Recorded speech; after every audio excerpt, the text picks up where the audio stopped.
Oh, there's no mic. Yeah, it's different. I'm trying to look for the mic and it's gone. So good morning, everybody. This is the Committee on Water and Land. I'm the chair, Mark Hashem, and to my left is the vice chair, T. Morikawa. Today is Tuesday, February 3rd, 2026. It's 9 a.m. We're at the state capitol in conference room 411. And I have some housekeeping ground rules that I need to read before we start.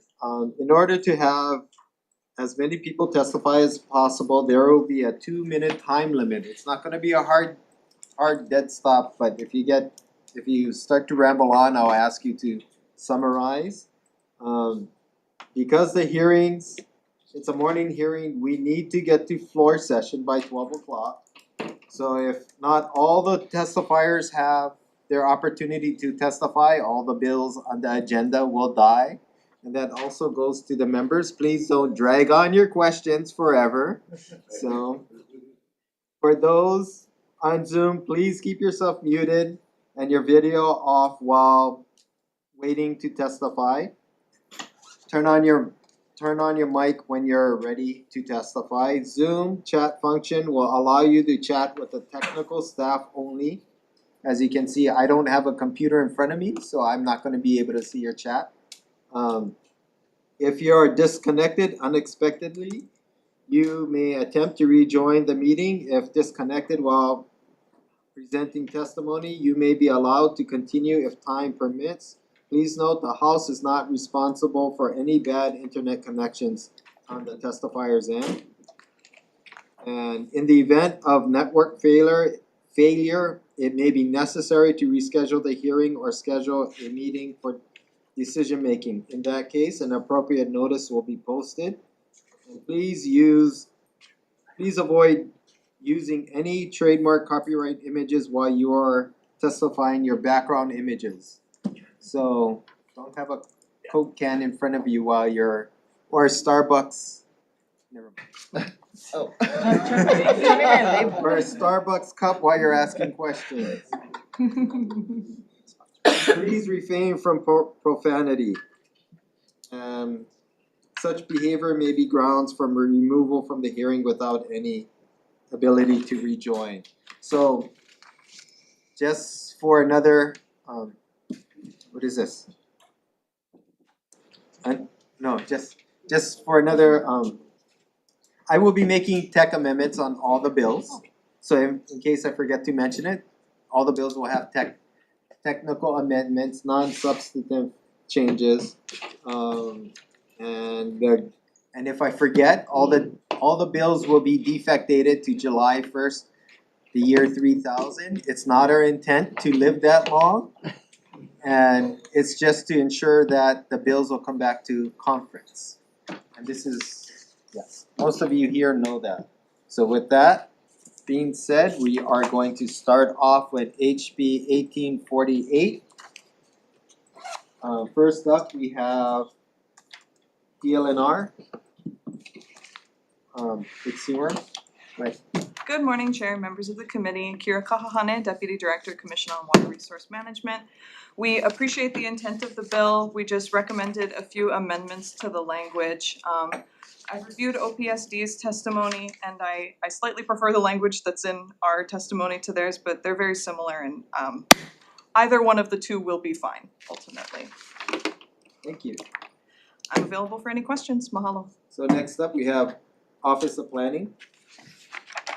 And with comments? Chair, Vice Chair, members, Leo Asuncion, Administrator with the Office of Planning and Sustainable Development. We'll stand on our written testimony, providing comments on the bill, and we will defer to CWARM on their language of the preferred language. Okay, thank you. Next, we have Rochelle Aichu on Zoom. Sorry if I mispronounced your name. Rochelle, go ahead. That's okay. Can you hear me? Yes. Mahalo. Yes, Raquel Achu from the North Shore, Wailua Moku. I have submitted written testimony with some considerations I hope you can take on. there are some very significant concerns we have. So I'm glad with this topic that getting water and all this. No, in consideration of time, I will keep it brief. You have my written testimony. We absolutely.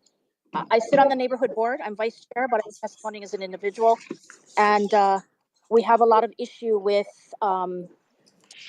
the ability to access and get resource on water without going through appropriate purviews and oversights to ensure that we even have the ability to provide that resource. So again, I submitted written testimony. I did note a few things relative to how the bill is written.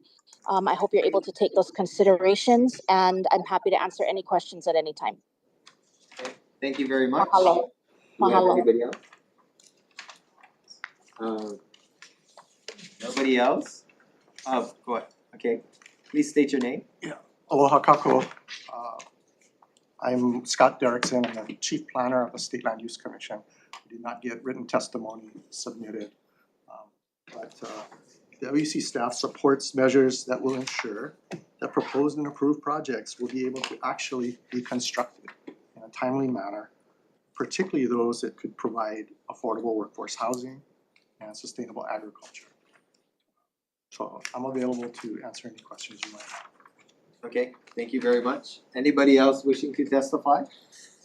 Seeing none. Members, any questions? Excuse me, what item is this? 1848. You should be up there right now.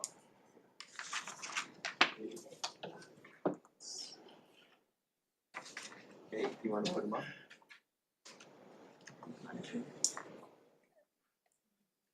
So we have one more person on Zoom.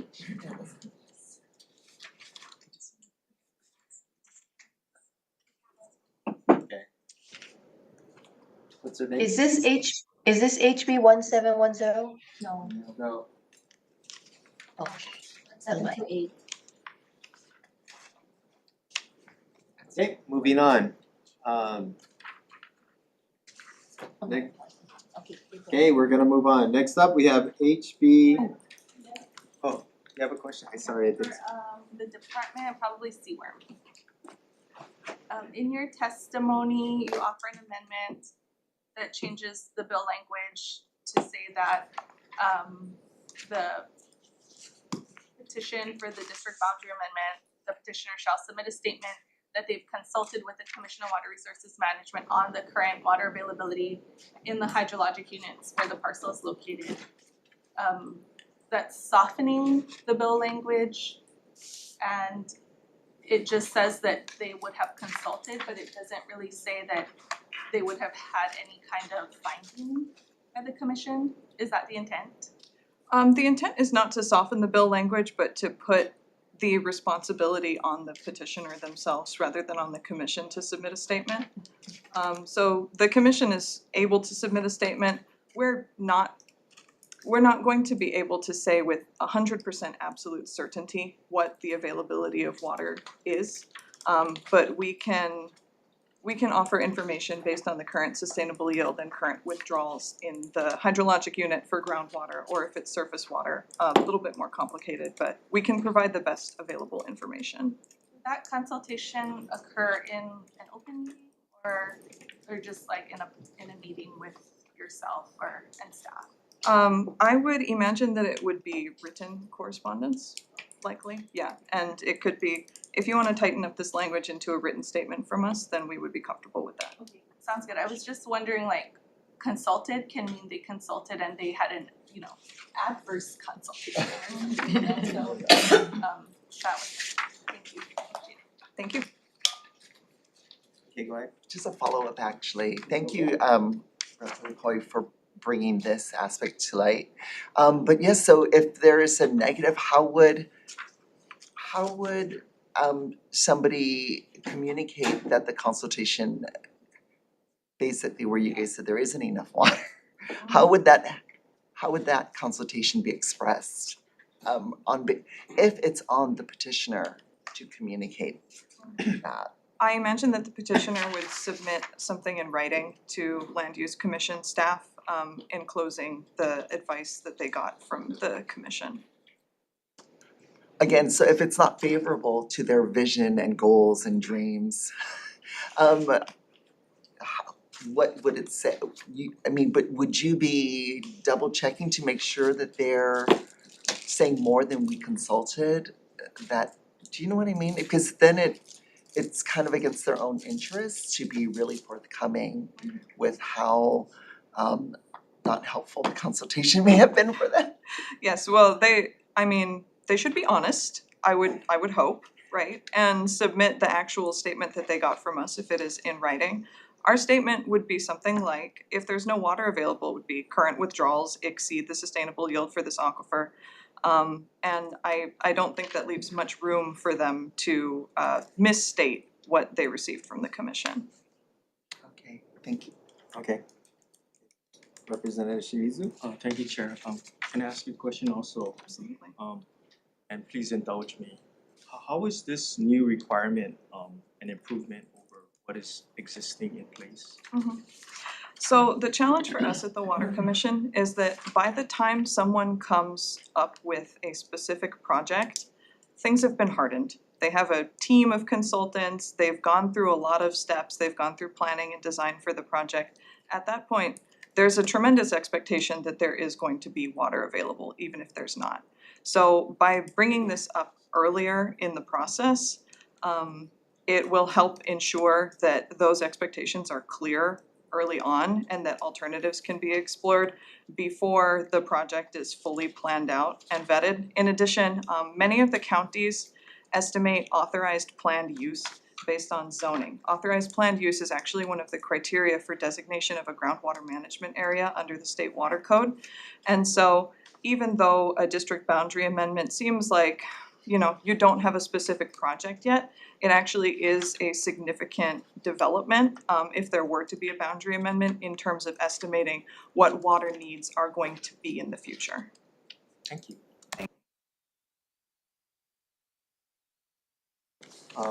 LUC?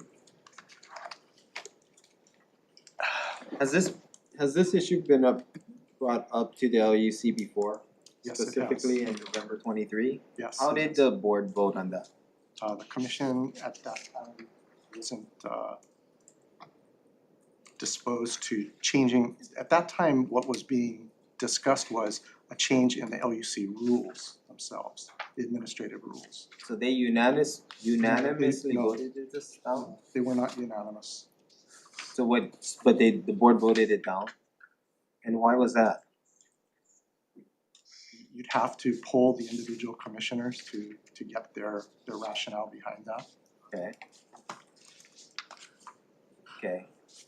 Was there, my understanding, there was also an MOU between the LUC and CWORM to do this?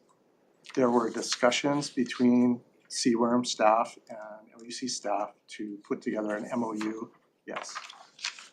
And did your board vote in favor of that? I don't recall if there was actually a vote on it, but they definitely dissuaded us from moving forward with that. And that, again, it was not a unanimous, from our commission. Okay. I have a question. Can you answer the Representative Shimizu? Thank you, Chair. Can you answer the question personally?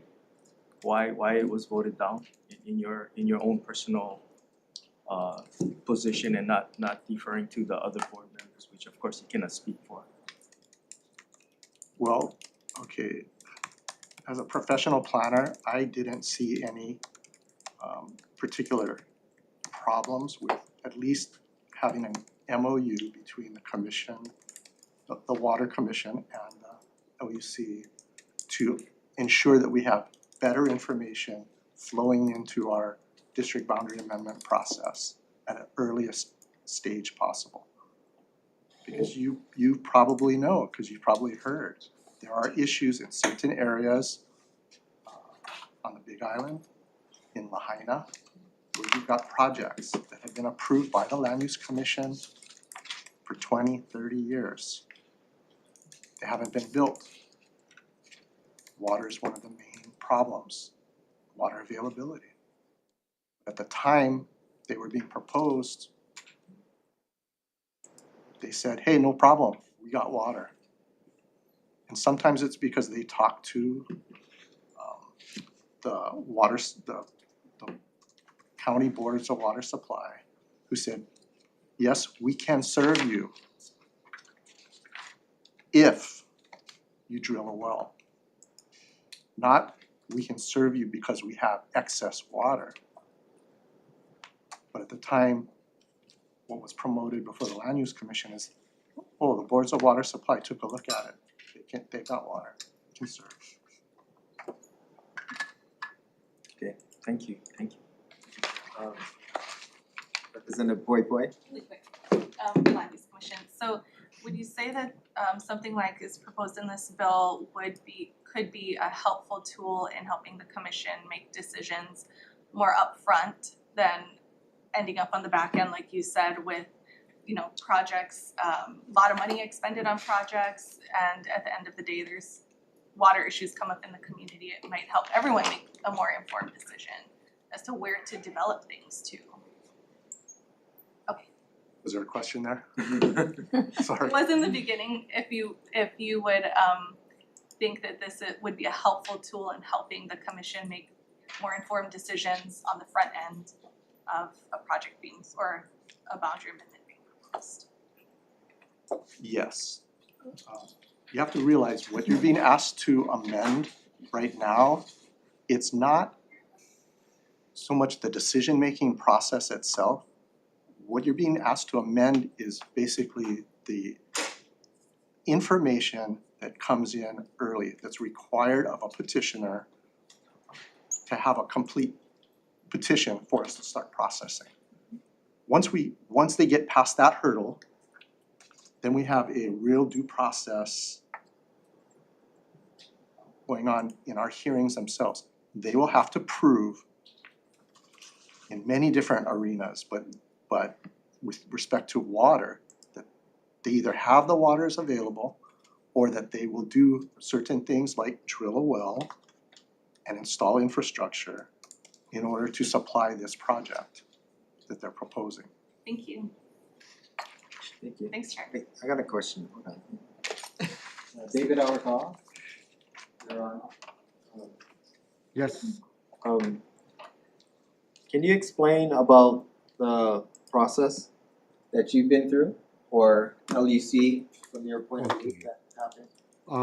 I kind of ashamed to admit, but my first LUC petition was in 1983. 1983. Okay, so I've been doing land use, up and on over those years. I was the corporation counsel for the city and county of Honolulu, and we represent the Board of Water Supply, so very familiar. Under Mayor Harris, a lot of development was going on, so familiar with water issues. I am now the executive director, or have been for about 19 years, Land Use Research Foundation. So that's the organization that represents the interests of the large landowners, developers, etc. So the issue of water availability is handled very well in the EIS. So the EIS, all that information is provided in the EIS. A report from their water expert, water availability or hydrology expert, is in the EIS, and that EIS, as you folks know, because this is a Land and Water Committee, is distributed or made available to all the state agencies and county agencies, and they're allowed to comment, including CWRM, okay? And so that is how the State Land Use Commission and others, the county at zoning, all the government agencies that give permits to a development, that's where they get their information, through the EIS and through the letters that go back and forth, or the testimony that goes back and forth between the state and county agencies, in this case on water, okay? So that is basically the process, and I don't know of anything that's broken with this. We do understand, we do know that if this law passes and it creates a certification process at CWORM, that a developer or somebody has to go through, that might be able to be appealed, that might be a contested case hearing. So if Mr. Derrickson can assure this committee that there will be no delays or no lawsuits or no challenges, I mean, that would be something very interesting. On the Okay. process, Chair Well, Hashem, I'm gonna defer to Representative Shimizu. I think you answered our question, or you answered my question, but go ahead. Representative Shimizu, you had a question? I have a question, but before I ask my question, can I just confirm Mr. Awakawa's position? Do you support or oppose? oppose. I'm sorry, Okay. Rep. Shimizu, oppose. Okay, thank you. My question is for Land Use Commission again. Thank you for that answer, and I can understand what I heard, the pre-approval in the timeline might change the situation. I do see the benefits of this bill, so to answer or to address your concern, would it be a benefit to add language to this bill, which in addition to the pre-approval qualifies a secondary updated approval to confirm what was pre-approved or something to that nature? So Representative, I don't think that what you'd be changing in the law or creating is a pre-approval. Okay. It's as the Water Commission and the Office of Planning and Sustainable Development requesting changes to the language. It's to ensure that there's early consultation and allowance for the Water Commission, who are the subject matter experts in water, to weigh in about the availability of water in a given area prior to moving forward with the development process, the permitting and regulatory process. So it's not something that will, I don't think, in my experience, over 30 years with the Land Use Commission, that it's gonna hold any process up. This happens before the petition is accepted to be processed. And I'll have to say that not all the projects that come before the Land Use Commission have an environmental assessment or an environmental impact statement completed or part of the process before the Land Use Commission. Some of those are handled at the county level first, and then they come to us. All right, thank you, thank you. Okay. Kim Coco? Chair, a question, thank you, for actually Mr. Arakawa. EISs can be quite costly, and you mentioned that that is one of the opportunities to talk about water supply availability. Wouldn't it be more cost effective to get at least that kind of consultation that CWORM spoke about early, before more monies are invested in this idea? You know, the concept, how that is explained, is correct. However, this matter, Rep. Iwamoto, was addressed by the Land Use Commission already twice and rejected and deferred. First, they came in with a rule asking for the same thing, and there's nothing, and the reason why the Land Use Commission, Rep. Iwamoto, rejected or deferred this is because this early consultation can occur. It occurs all the time, and you don't need a law, another law, to encourage early consultation, right? And these are state agencies. They should be able to play together. So in November 2023, this was proposed by the same people who are proposing it now, and it was deferred based on the testimony of attorneys and I think DBED also testified, and it came up again because they realized they couldn't get it passed as a rule, it came back in September of 2024, and a bunch of us testified, and they changed it to a memorandum of understanding, that would let CWRM and LUC talk together beforehand, like you described, and the LUC unanimously rejected it, and you can read the minutes. They said, hey, or listen to the tape, they said, hey, you can do that already. We don't need a memorandum of understanding. We don't need a rule. And I would argue in this case, respectfully, that we don't need a law. The LUC already rejected this, and so they're trying to circumvent. LUC twice said this is not a good idea, and they're coming to the legislature to ask you actually pass a law, right? So this early consultation is great, but it can happen without a law. Thank right? you. Thank you. Okay. Sorry, guys, we need to move on. Moving on. Next up, we have. One second. I apologize. The LUC is reviewing this bill and other bills on February 11th. The LUC actually has it on their agenda, so I apologize for interrupting you, Chair, but I just thought I'd put that in, that it's on the LUC agenda. Thank you very much. We need to move on. Next up, we have HB 1728 relating to rainwater catchment systems. First up, we have ELNR, Ryan, or the representative. Aloha, Any Chair, comments? members of the committee, Katie Roth with the Water Commission. CWRM acknowledges the intent of this measure, but we defer to the counties and other regulatory agencies such as the Department of Health to comment on any regulatory implications, but we do acknowledge the importance of this measure. Okay, thank you very much. Next up, we have Hawaii Realtors in support. Okay, thank you. Next, we have, that's all anybody on Zoom? Nope, nobody present on Zoom. Anybody else wishing to testify? Seeing none, members, are there any questions? I have a question. Sure. Go right in. Representative Shimizu, go ahead. Who am I asking this question to? Okay, nice question. Next, any other questions? It's hard. Seeing none, moving on. Next up, we have. What's your question?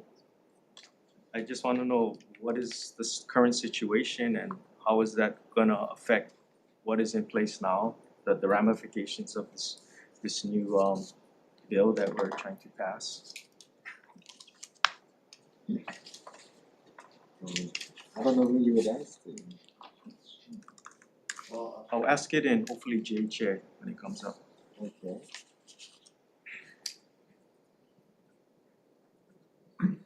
Yeah, alright. Next, okay, moving on. Next up, I think I know the answer. I'll talk to you later. Thank you, Chair.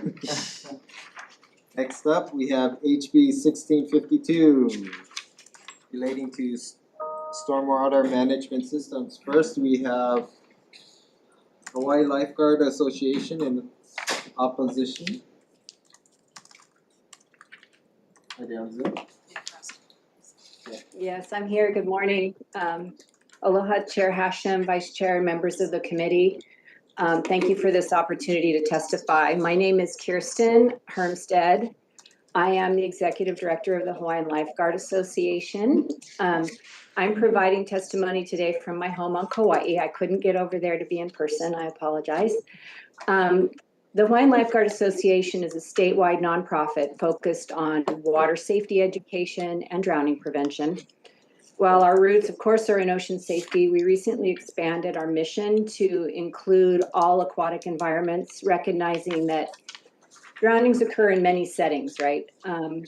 In partnership with the Hawaii Water Safety Coalition, we authored the Hawaii Water Safety Plan, which we introduced to all of you last year in January. The plan specifically recommends protecting detention and retention basins through legislative action. So I'm here today to testify in opposition to this bill. I need to reiterate every time I speak, drowning is the leading cause of death for our keiki in Hawaii, ages 1 to 15. Many of these drownings in this age group happen in locations other than the ocean. They happen in bathtubs, pools, and unprotected bodies of water. If anybody would like the specific number, I will get that for you, of drowning in ocean versus other environments. This bill proposes to exempt certain water management features from the safety protections that were provided under Sharkey's Law last year, which is now Act 281. In doing so, this bill misses an opportunity to protect children, developers, and the state from foreseeable and preventable harm. Sharkey's Law was enacted after the tragic drowning of Charlotte Sharkey Schaefers in an unfenced, unmaintained detention basin. Its purpose was not to stop development or green infrastructure, but to recognize that engineered water features can pose real risks to children and that basic safety measures such as fencing and access control save lives. HB 1652 moves away from that intent by removing barriers from categories of water features that still collect water and still pose a risk. Labeling something as low risk does not make it safe. Water is water. When access is unrestricted, drowning risk increases. Decades of drowning prevention research show that restricting access to water reduces drowning deaths, while removing barriers increases the number of deaths. This applies whether the water is in a pool, a detention basin, or a green stormwater feature. What we need is not broad exemptions, but criteria. Yeah, I'm just about done. 2 more sentences. What we need here is clear criteria such as water depth or public access that trigger safety requirements. That approach protects children, provides clarity for developers, and reduces liability to the state. Thank you for the time to provide testimony today. Thank you very much. I just want to remind everybody that we do have your written testimony, so if you can, Yes. you don't have to reread your testimony, just sum it up or paraphrase it in different ways. Next up, we have American Council of Engineering Companies of Hawaii in person. Go ahead. Chair and committee members, my name is Janice Marsters and I'm representing the American Council of Engineering Companies. I also provided personal testimony as a stormwater consultant who has worked in Hawaii for 35 years now. So I have a lot of experience in this field. We have a lot of appreciation and respect for the advocates of Act 281 and the great work that they did along with the legislature in passing the bill to protect children from drowning. Why we are supporting this bill is we feel that the clarifications to the language help to balance the protections for children with practical employment of green stormwater infrastructure in particular. We also note that Act 281 included a exemption for recreational ponds such as golf course ponds. We suggest and support the exemption of agricultural ponds that are not used for stormwater treatment as their sole purpose for irrigation, or they're used for irrigation or for animal water supply. Green stormwater infrastructure, you know, we used to think of stormwater as a waste, something to get from Mauka to Makai as fast as possible, and we are reaping the rewards of that poor thinking and how our urban areas are and developments are handle stormwater. And environmental groups and engineering practitioners now are looking to green stormwater infrastructure to be distributed throughout a development, so you have infiltration much higher in the watershed. The problem is that if you look, I just looked at a development plan for a large area to be developed on Maui. They're proposing to do rain gardens and vegetated swales and so forth throughout the whole development, rather than putting a big pond at the bottom that often overflows and causes problems. And but we can see that there may be a problem in that using those features throughout the development and having them all fenced is likely to be undesirable. The prior Janice, can you sum up your? Yes, the prior testifier mentioned limits, and we agree with the limits in the bill that would have depth criteria for safety. So we feel this bill balances safety while imposing strict limits on water depth, and that matches what's done across the country with respect to safety for drainage features. Thank you. Thank you very much. Next up, we have Hawaii Farm Bureau in support.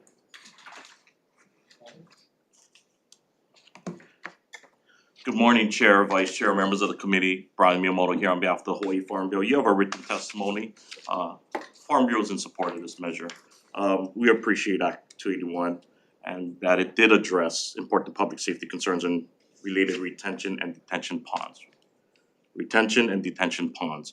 Our testimony just focused on the provision of agricultural ponds and the exemption for those agricultural ponds. Again, we're not sure if that was intent.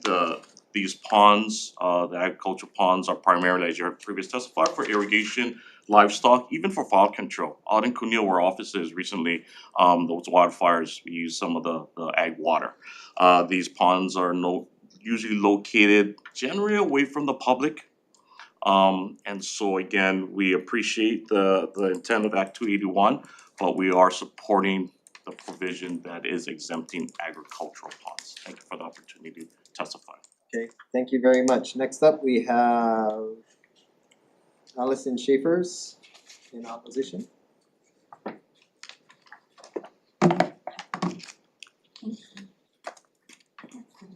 Oh, thank you. Yeah, just keep it here.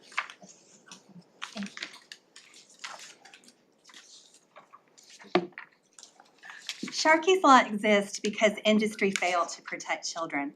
This is the Pearl City on this handout detention pond where my daughter, Charlotte Sharkey Schaefer's, drowned on February 28th, 2004. These photos were taken, the lower ones, in 2025. The basin is dry now, but when she died, it held more than 6 feet of water because the internal pipe was 89% clogged. Hunt Construction touted this feature as a low-impact infrastructure, yet poor maintenance turned it into a deadly trap. A fence was added only after Sharkey's death, but the site still isn't maintained. Overgrown vegetation now blocks the drain, potentially recreating the same conditions that caused the pond to flood in 2004. House Bill 1652 talks about fencing still being required for pond at depths of 18 inches or more. But if these features are not maintained properly, they can flood and swell with much higher water volumes. Also, children can drown in very little water. Even a 5-gallon bucket must carry a warning label that says children can fall into the bucket and drown. Keep children away from buckets with even a small amount of liquid.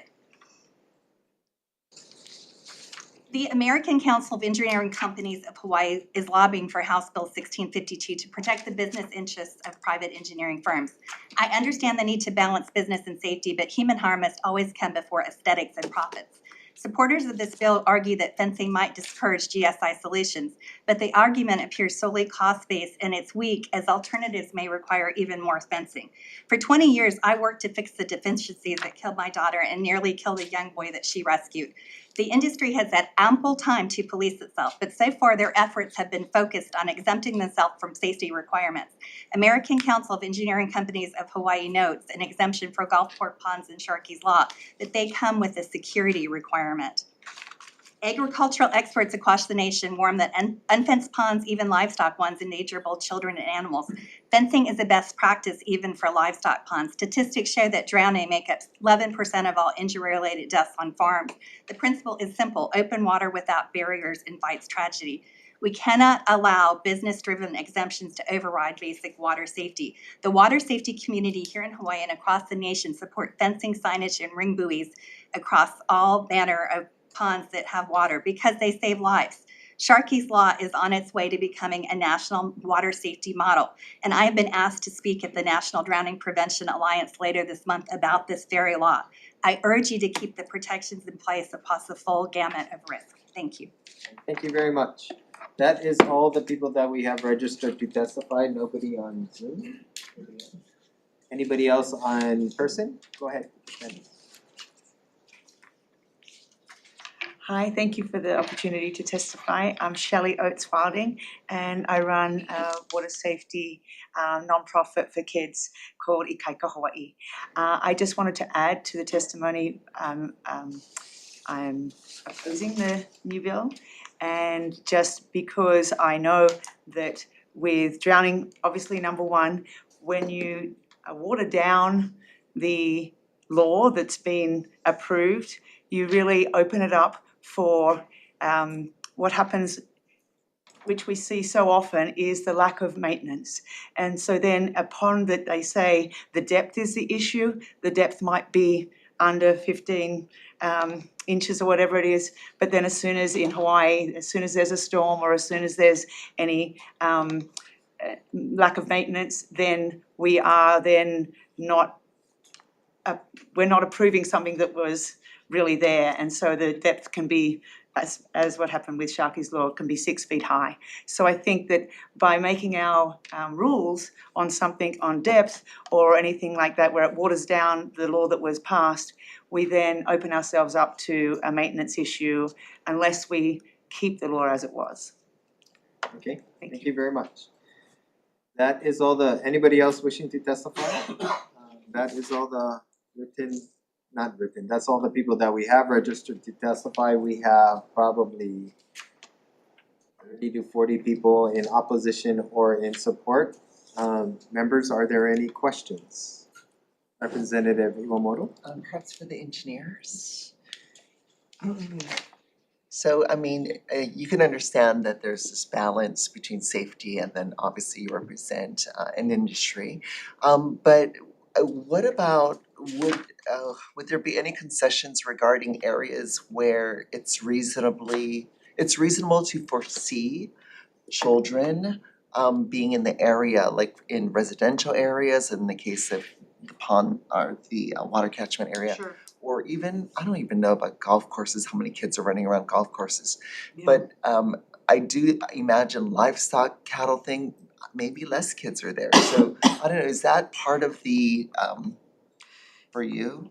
Yeah, I mean, I'm not an expert on agriculture or livestock ponds, but I think, you know, we supported that revision because it seemed in keeping with the exemption for golf course ponds. I mean, I think Nohokuawi Maui, and I think of the, you know, the golf course that I was just working near was Ka'anapali, and their ponds are right next to the road, and there are kids everywhere, you know. But regarding the depth question, green stormwater infrastructure is considerably different than detention and retention basins. So they're specifically designed to be shallow and to dissipate the water within 48 hours. So it's within the period of time that's in Act 281. And there's not the same possibility of them filling to 6 feet deep and being a drowning hazard, for example. They're really designed to be shallow. And so our proposal was that for systems designed to be shallow, and it's not even whether they're maintained or not maintained, they have an overflow. And if they're not infiltrating water, water just sheet flows off of them. So they're designed to be shallow. So there's not a maintenance issue related to green, those types of features. If they're designed to be less than 18 inches deep or less than a foot deep, then that's the water that will accumulate and that's it. Representative Shimizu? Thank you, Chair. My question would be, in your opinion, will this new law still, if the new law passes, will it still ensure protection for what happened to Schaefer's? Yes, I believe so, because you know, tragically, as discussed, the situation was that pond wasn't maintained, the sidewalls were slippery, and Ms. Schaefer's daughter couldn't extricate herself from the pond. And it is a lot different situation than the green stormwater infrastructure. And it's not it's not about money. Actually, green stormwater infrastructure is more expensive than just putting a big detention basin at the bottom of a development. But ecologically and in response to Hawaii's climate issues, recharging the water much higher in the development, higher in the watershed is more beneficial ecologically. So, you know, I've had discussions with environmental groups who are very concerned about the bill and trying, you know, they've been working hard to try to get developers, and it's hard to get developers to adopt green stormwater because it is more expensive.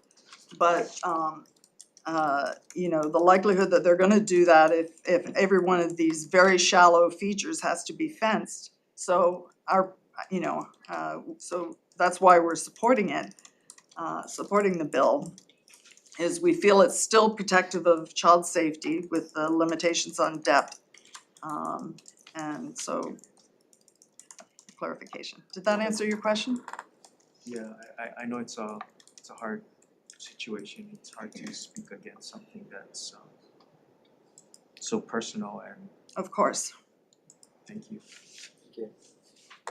Members, any other questions?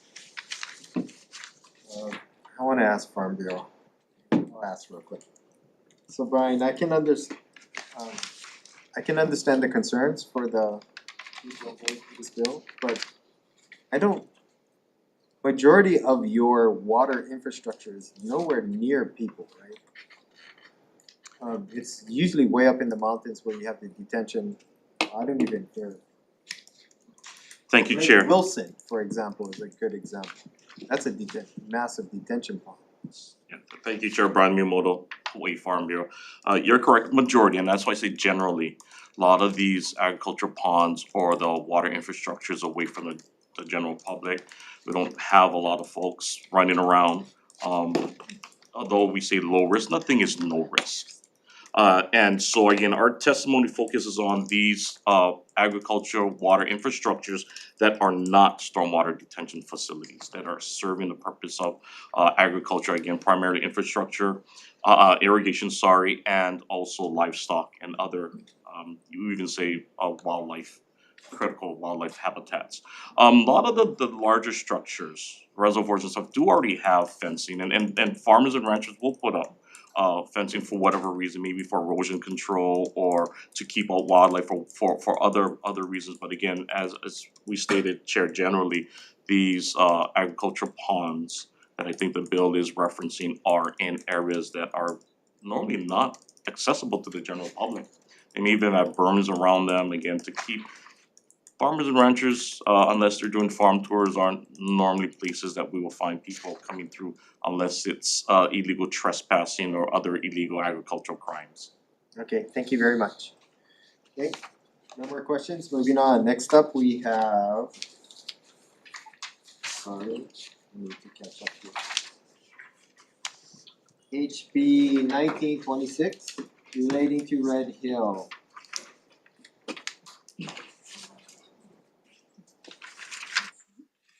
First up, we have University of Hawaii in support. No, not here. Next, we have DLNR in support.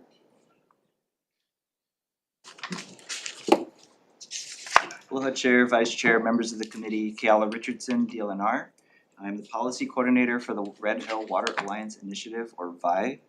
DLNR submitted written testimony in support. I just want to note that while the defueling of Red Hill marked an important step, we recognize that decades of research, remediation, and monitoring remain necessary in order to restore INA and rebuild public trust. I just want to note that the work here advances the VI initiatives in collaboration with various UH teams. Those include teams from the School of Ocean and Earth Sciences and Technology, its research institutes and centers, the Departments of Civil, Environmental, and Construction Engineering, Geography, and Natural Resource Environment Natural Resource and Environment Management. It includes the UH Water Resources and Research Center, and also UH Community Colleges, Leeward and Honolulu. So I'm here today. We have UH representatives from those teams that are available to answer questions specifically to any of the technical questions, and just wanted to say thank you for the opportunity to comment in support of this measure. Okay, thank you very much. Next up, we have Board of Water Supply. Ernie. Chair, we stand in strong support of Okay, thank you. We have Sean Swift. Support.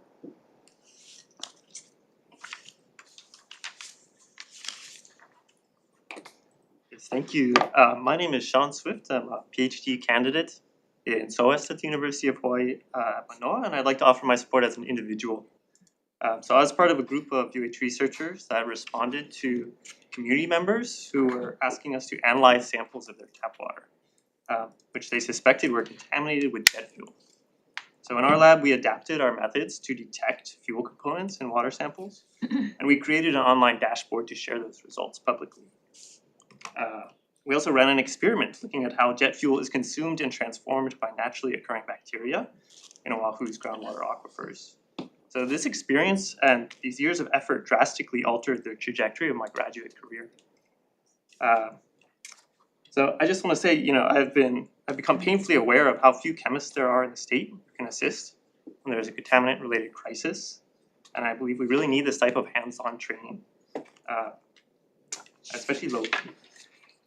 And basically, I think it's really important to have this kind of multifaceted working group that is being proposed in this bill.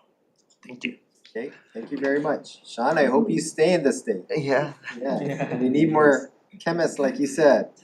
Okay, anybody else on Zoom? 2 people. Okay, first up we have Sierra Club. Wayne. Oh, you're here in Sorry, person. actually, Okay. my Zoom wasn't working. Good morning, Chair, Vice Chair, members of the committee, Wayne Stock, Circle Hawaii. Just real quick, just want to emphasize that, now's the time to make this kind of investment. And our testimony kind of outlines why it's so important. But otherwise, just, thank you for hearing this bill, and we'll stand on our written testimony and support. So should we shut off your Zoom link all the time so you always here? Is that what? I was trying to log in. Okay, good job, guys. Next up, we have Donald Thomas, UH, as an individual. On Zoom? Okay, right.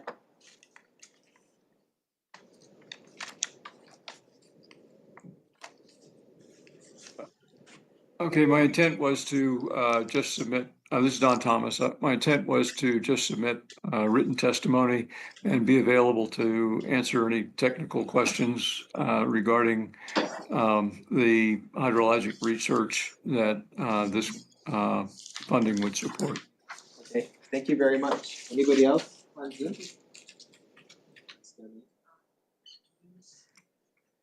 I would like to testimony. Dean Fan? Yes, On Zoom? hi. Go ahead. Okay. Aloha Chair and Vice Chair and committee members. I'm In Fenzen, a hydrologist in the UH Manoa. I'm testifying in my individual capacity in strong support of this bill. In our effort to remediate the Red Hill leaking field, we are disregarding treated water into Halawa streams. While we use carbon filter, we must monitoring the long-term effect of the stream biodiversity and also the watershed health. So as hydrologist, I know that hydrology is complex and an impact on fish and algae are often taking years to surface, and we cannot manage what we don't measure. So this bill provides the funding for the continuous independent monitoring required to ensure that we aren't trading one environmental crisis to another. So together with the state DONR and also the university has the expertise to provide this independent oversight to build the public trust through transparent data monitoring. So please pass this bill and protect our water resources. Thank you. Okay, thank you very much. Next we have Tara Rojas.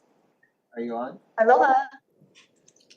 Tara Rojas, I wasn't planning on this one, I just saw it right now, and I fully support this. However, as I'm reading it, I've been following along with the Red Hill since it happened, and we've been to, like, every meeting, every open house, and yes, the DLNR needs to request that the Department of Defense pays for the bill. One thing though, I have some concern, and mind you, I need to read it more carefully, but just I'm gonna say it's really quick. Where it says research on ground modeling and sampling, and I saw as the previous testifier came on, can you please read this carefully to make sure that this does not include, I know it says Red Hill, but the fact that testing and for groundwater, because that's what they wanna do and drill Mauna Kea, and groundwater sampling and water sampling at Mauna Kea is related also to geothermal.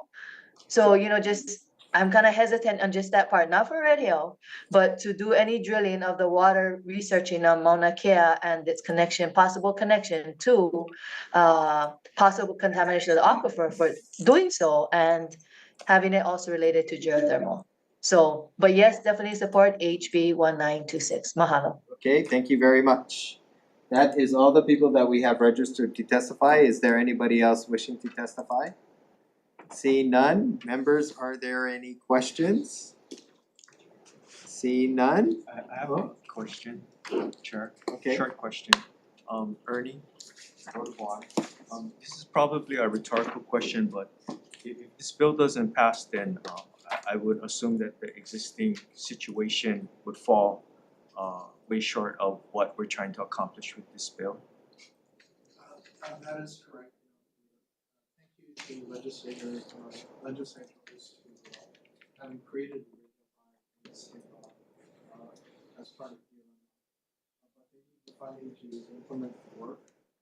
At the same time, that will help drive innovation. Yeah, Ernie, can you go up there? I don't know if they can hear you from there. The mic is sensitive to there. Sorry, Ernie. Apologies, my apologies. Ernie Lau, Board of Water Supply. This bill is very important to provide necessary resources. So the Red Hill VI effort, which thank you to the legislators for your leadership in creating the Red Hill VI in state statute. The financial resources are needed to pursue the recommendations of the Red Hill VI report. This will help, I think, build the case for greater accountability to hold the Navy accountable. And also, thank you for creating the special fund to receive federal funds. So I think this will help build the case for the federal government to stand up and actually pay the bill for all of this. All right, thank you, Ernie. Just wanted to establish that point. Thank you. Thank you. Very good. Good question. Members, seeing no questions, we are moving on. Next up, we have HB 1703 relating to land use. First up, we have ADC, Agricultural Development Corporation. Wendy, in support. Good morning, Chair, Vice Chair, members of the committee. I'm Wendy Gady with the Agribusiness Development Corp. We stand in support. I'm here for any questions. Okay, next up we have Department of Ag. And I'll continue to call you Department of Ag. You changed your name. WAL Security is. Okay, yeah, no, Department of Ag. Thank you. Aloha Chair, Vice Chair, members of the committee, Cedric Gates here on behalf of the Department of Agriculture and Biosecurity. The department offers comments on this measure and we are here to answer any questions. Mahalo. Okay, next up we have Brian, Hawaii Farm Bureau, Brian Miyamoto. Aloha Chair, Vice Chair, members of the committee, Brian Miyamoto here on behalf of the Hawaii Farm Bureau. You have our written testimony in support. Hawaii Farm Bureau supports this. We liken this to something like the Hawaii State Farm Fair, which the Farm Bureau does operate. It's another activity that can elevate agriculture, can showcase, and can not just for our local residents, for our visitors, also the importance of agriculture in this specific instance of our ranching industry. So we do support rodeos as well as state fairs and county fairs that help showcase, outreach, and educate about agriculture. Thank you for the opportunity to testify. Okay, next up we have our president, Nicole. Okay, Nicole Galassi, sorry. Chair, thank you, Chair Chan, Vice Chair. My name is Nicole Galassi. I'm testifying on behalf of the Hawaii Cannabis Council. We are in support of this bill because rodeos and events, activities like this are directly related to agriculture. These are skills that develop in the arena. They're critical to responsible animal handling practices. On top of that, it's an opportunity to give the community a chance to connect with where their food comes from, how it makes it from pasture to plate. I also want to mention that Paniolo have a rich history of stewarding the land in Hawaii, and those core tenets of love of the land, hard work, family values, they're still alive and thriving today. Our ranchers are providing between 20 to 25% of the beef demand for the state today, and as market drivers shift, they can continue to provide that and more, as long as they have the business environment to operate their ranches, which includes support of the state. And I think that will transpire if we're allowed to have rodeos on agricultural land. Mahalo for the opportunity to testify. Okay, thank you very much. Next, we have Raquel on Zoom. With Hello. comment. Right. Thank you. Can you hear me? Yes. Thank you. Mahalo. Raquel Achu, North Shore, Waialua Moku. I am the Vice Chair of the North Shore Neighborhood Board and Chair of our Agricultural Water and Land Committee. I am testifying as an individual and a fellow rancher. I am in support of this bill. However, I do want to make note that I do believe that on the county side, it is a permittable use through the appropriate discretionary permitting, such as a special use permit, which I think would be appropriate for this activity. I believe Kualoa Ranch operates under a special use permit, and that allows for the community to be advised every time a event occurs. The rodeos have a strong nexus to our agricultural industry, more so than most events other than farm fairs and such. But we want to ensure that the community is made aware of different events and organizers and how that impacts their communities as well. So I'm very, very supportive of the bill, but want to ensure that the appropriate permitting can occur as well on the county side. Mahalo. Okay, thank you. That's all the people that we have registered to testify. We have probably about 20 individuals, mainly in support, some in the comments or opposition. Is there anybody else wishing to testify in person? See none. Members, are there any questions? Representative Iwamoto. Thank you, Chair. For Agriculture and Biosecurity. Subject matter expert. Okay, thank you. I appreciated your testimony, and it was just comments, not support or oppose. But you did reference what Ms. Achu just referenced, which is the fact that currently, I guess some rodeos can, as she mentioned, can use the special permit process. Can you speak more? I mean, have there been rodeo events that have been denied under the special permit process, or is it really costly? I'm not sure the need. I don't understand how many rodeos have been denied that we need to change the law. No, Earl Yamamoto, Department of Agriculture and Biosecurity. I don't have that information. I am not aware. That doesn't mean it hasn't occurred, that there have been denials of any of the rodeo and equestrian activities that we were able to identify during our research on this bill. So I do not have an answer. Okay, maybe for the Farm Bureau then, when somebody who's in support of this bill. Sorry, thank you. Do you mind sharing with me just like, why do we need this law change? Why is the special permit process not sufficient? Thank you, Representative Miyamoto. Brian Miyamoto here on behalf of the Hawaii Farmer. I think what this bill does, it explicitly allows it in Chapter 205 as a permissible use. So there's no questions. Now, again, oversight and understanding where they're sited, where they're happening, 100%. Even with the farm fairs, we wanna make sure, depending on the activities, that we are mindful to the neighbors and mindful to the neighborhoods and the communities that they're at. So again, if you look at basically the bill is making explicit allowing rodeos or rodeo activities as defined in subsection G in chapter 205, which is state law for permissible uses in the agricultural district. And I think that is providing some clarity that rodeos are now allowed explicitly. Again, just to clarify, in your understanding is that they've not been denied. And also, if there are permanent structures kind of constructed for rodeos, does that it's still gonna have to go through community hearings and everything else to kind of vet that this is the right fit for that community? Absolutely, sure. As with the Hawaii State Farm Fair, we go to neighborhood boards, make sure we have our permitting involved. Again, we have heard, and maybe the cattleman can answer, I think there was one in Waimanalo that was up for some debate or discussion. Again, we just want it to be clear so that it is allowed, and if the county from their zoning and from their planning departments do allow it, then it is clear in state law that these rodeos or rodeo activities are permitted uses in the agriculture district. Thank you. Thank you. Thank you very much. Any other questions?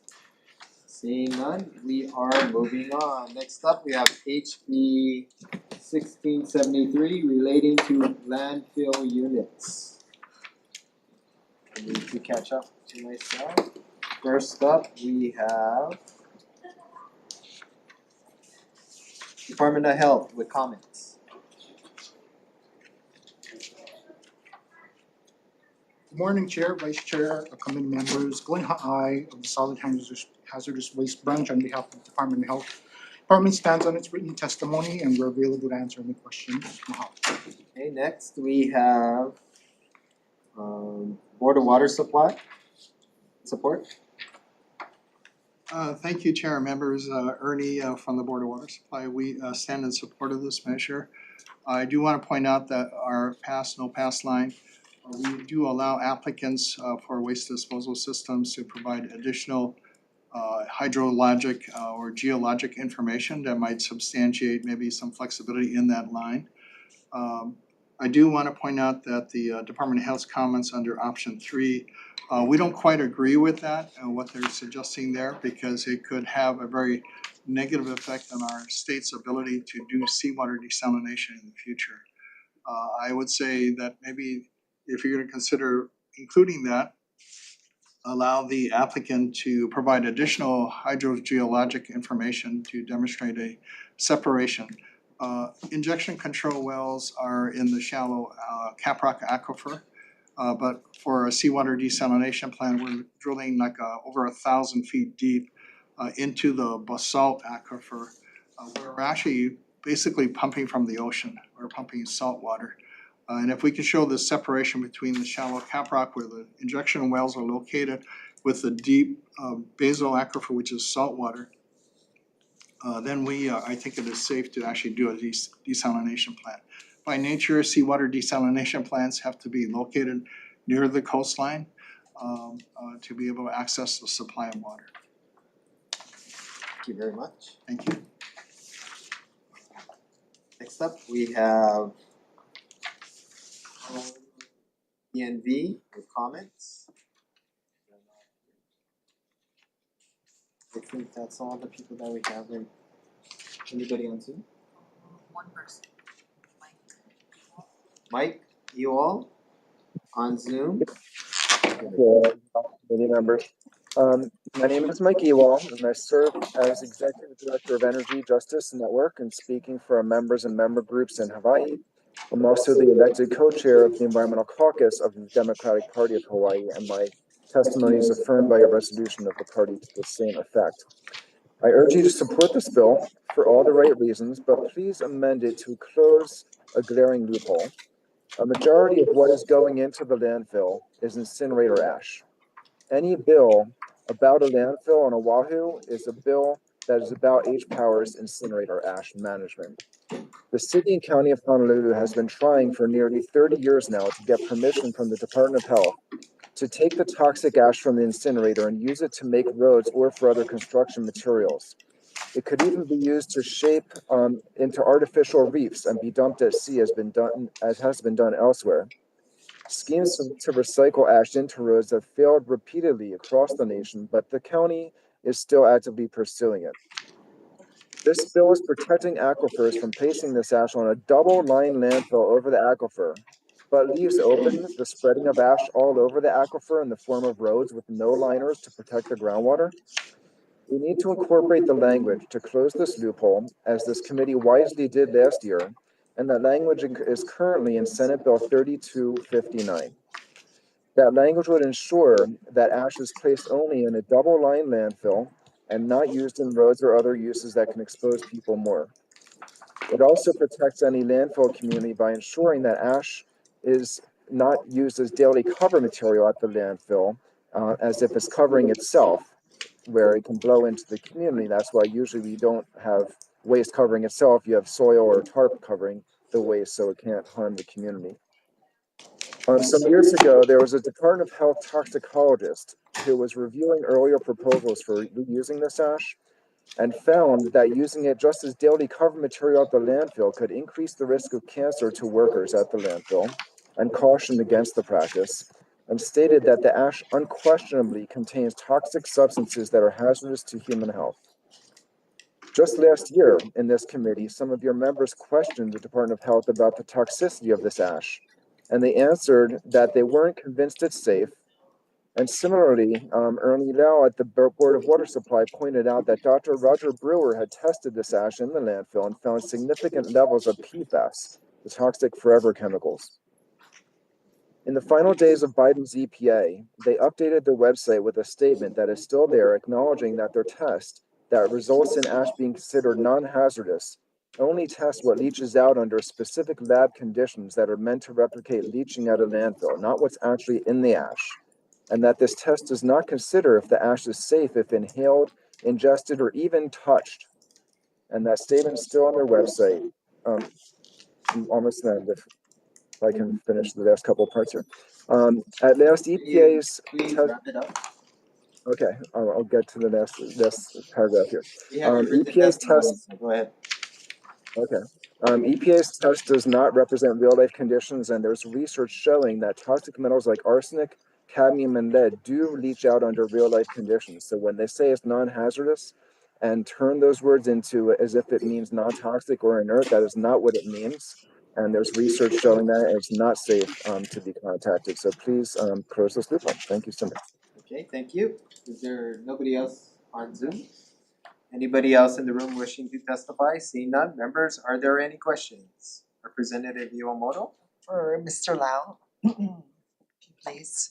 So this bill is to basically to protect our aquifers. So you know, there were a couple testimonies submitted in writing, and now we hear from Mr. Uwal about ash that normally ends up in landfills, that is obviously has a lot of toxic substances, including PFAS, according to your own testimony last year. If we protect our aquifer from formal landfills, but take that same ash and put in the shallow like kind of roadways, how does that protect our aquifer, or does it? You know, I would say that I have concerns about recycling the ash. And the ash, I think, comes from incineration, the residuals left after they burn the trash.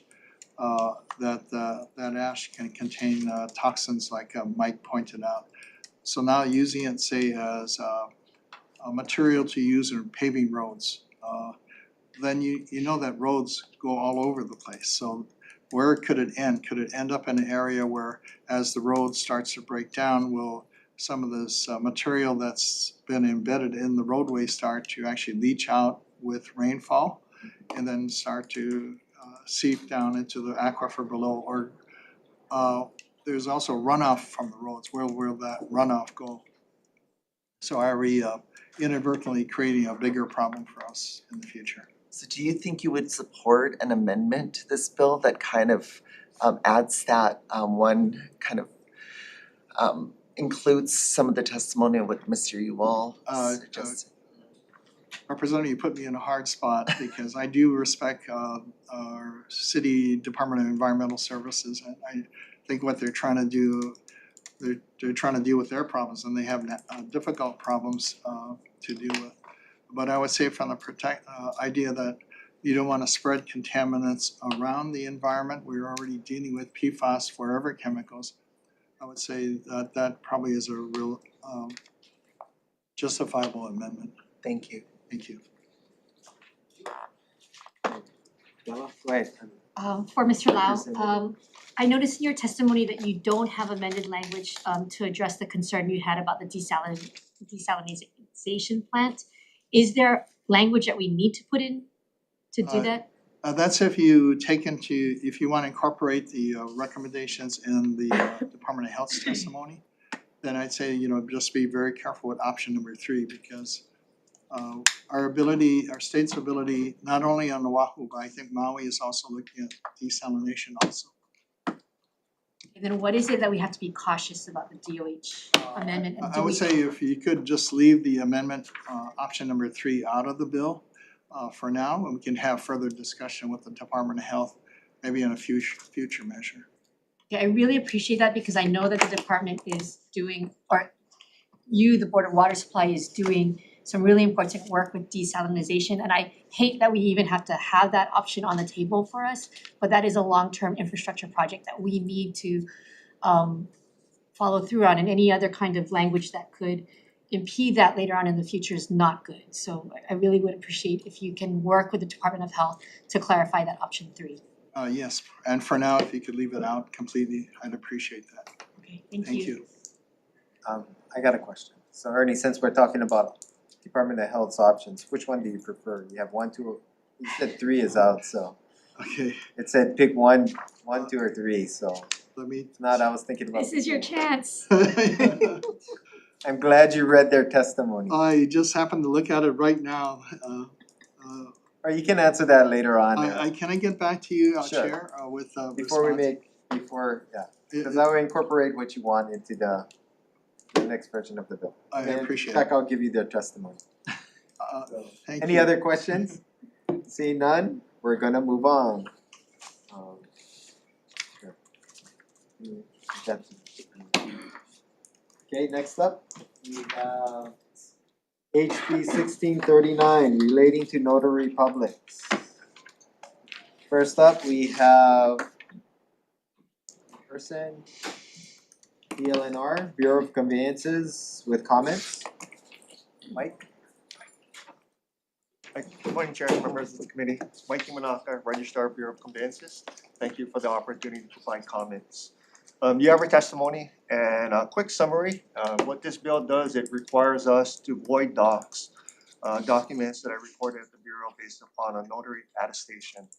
And it also requires the Bureau to suspend recordings based upon a request of a title holder. So these are pretty significant acts that the Bureau doesn't normally do. We're an ministerial department or division that records documents versus doing any type of adjudicatory or judicial reviews of documents. So we just ask for further discussion on this, and if this bill does go forward, we'd ask for appropriation to make sure that we can make sure we have the changes within our systems and staffing if necessary. So thank you for the opportunity to testify. Okay, thank you very much. Next up, we have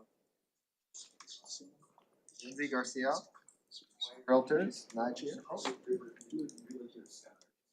Support.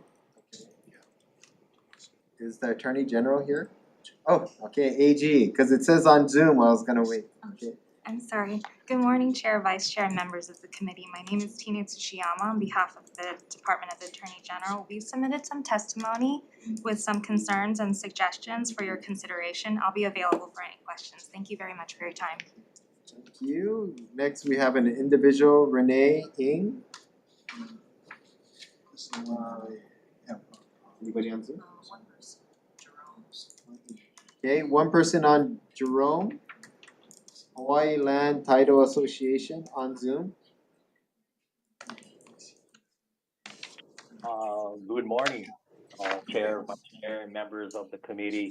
Thank you for accepting our written testimony and having me on Zoom. Sorry I couldn't be there in person. My name is Jerome Bandalian, President of the Hawaii Land Title Association.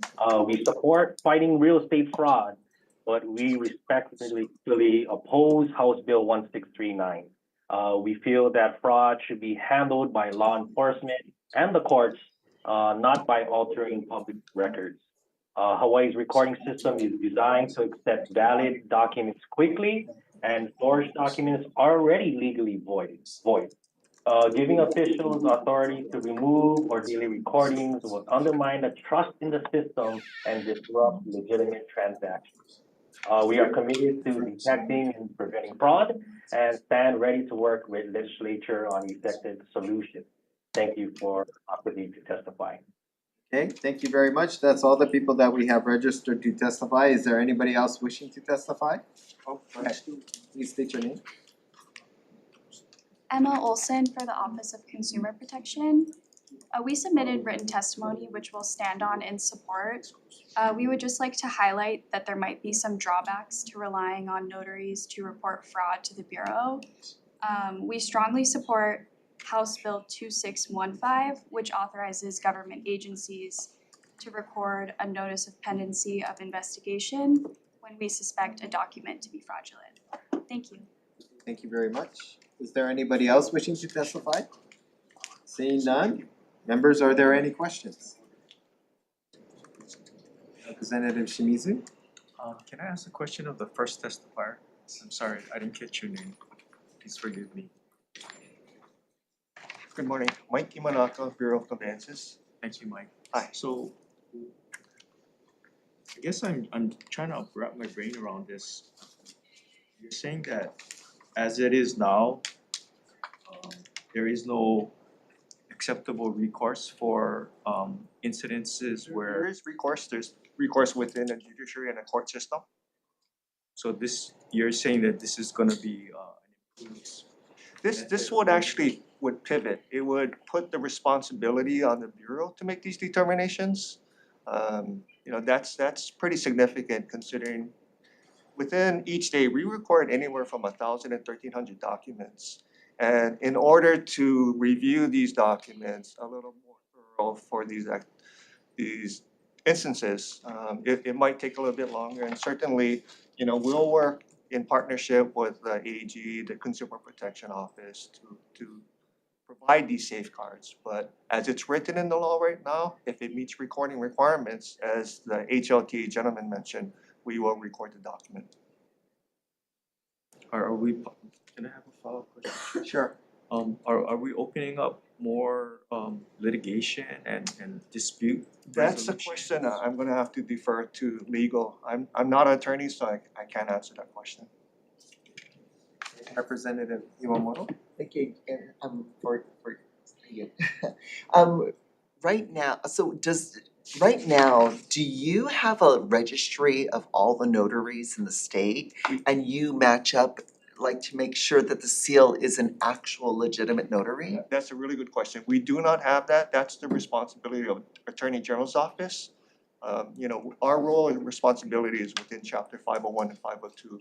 So it's pretty much strictly related to document recordation. Yeah. So the other questions that you're asking perhaps would be best answered by the Attorney General's office. Under this bill, do you have does it seem like that's what you would be expected to do? It would be an additional responsibility, and you know, we would definitely need more discussion, more training on it to be, you know, what would constitute something that we perceive as fraud. So there's a lot of information. We do want to protect the public, absolutely. Everyone agrees with that, but it's just the mechanism how we do it.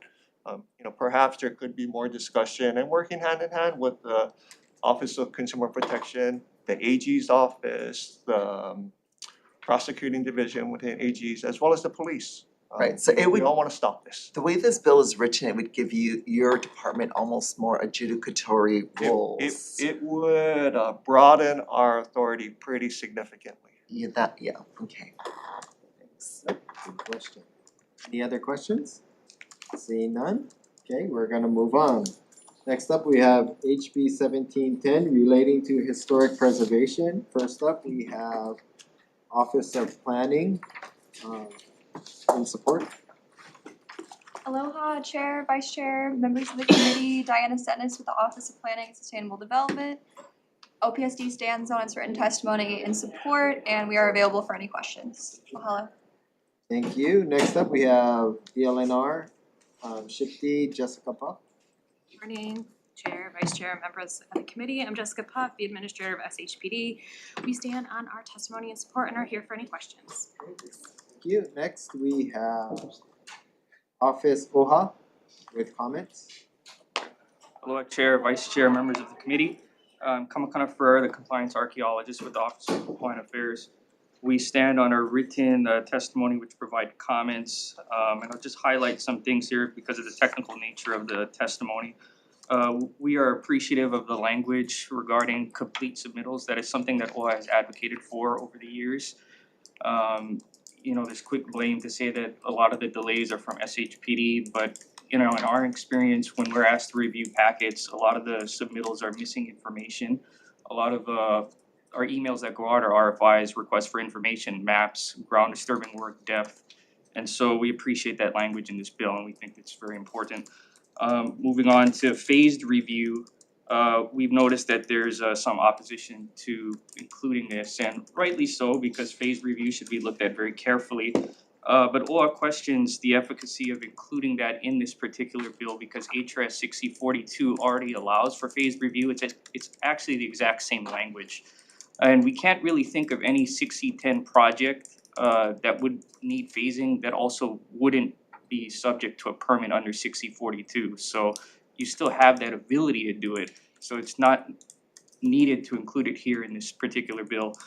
And then in regards to automatic concurrence, the 30-day automatic concurrence is offered if there's no historic properties affected, but we're questioning whether, like, who's making that determination.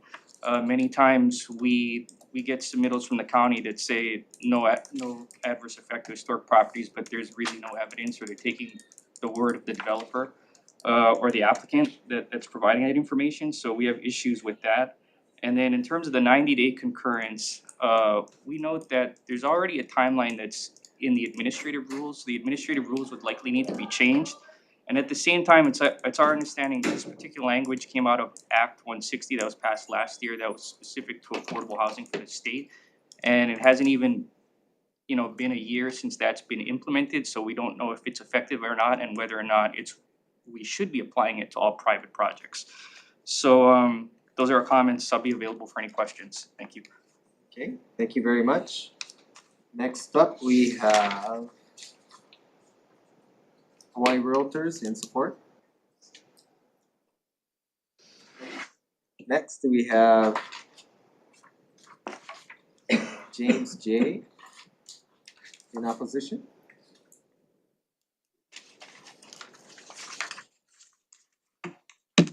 Aloha, I am James Maioho. I represent Kia'i'iwi Alakai, representing the some interest of coalitions I represent. I stand on my written testimony, but I have an additional statement I want to put on top of that. And I want to begin by acknowledging the truth we all recognize. The backlog at the State Historic Preservation District is real. SHPD is underfunded and understaffed, and that is a failure of the state. But the solution proposed in this bill is dangerous. It resolves the state failure by shifting the risk onto our ancestors. HB 1710 allows projects to move forward through what is called assumed concurrence if SHPD does not respond in time. In other words, silence becomes approval. From a Kanaka perspective, silence is not consent, especially when the silence is caused by chronic underfunding and institutional neglect. The bill also allows large areas of land to be programmatically cleared for development based on existing or old records. That approach fundamentally misunderstands the nature of iwi kupuna. Many burial sites remain undocumented. They're often shallow, unmarked, and known only through family memory. Absence of data is not absence of ancestors.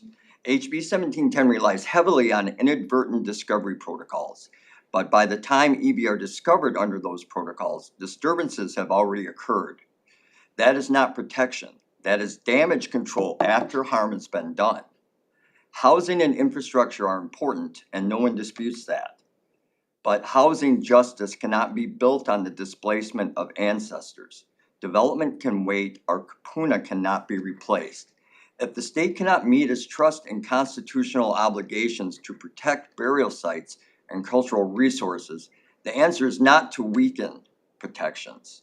The answer is to strengthen them by fully funding SHPE, improving review timelines without waiving consent, and honoring the living cultural knowledge of Kanaka families. So I respectfully urge you to vote against this. I would also just opine that really addressing this problem should be addressed at the burial council level. That needs to be properly empowered, properly laid out. So these loopholes, this inadvertent loophole is closed, and that body of people can actually do what it was told it should be doing. So mahalo for your time. Thank you very much. Next up, we have NIOP in support.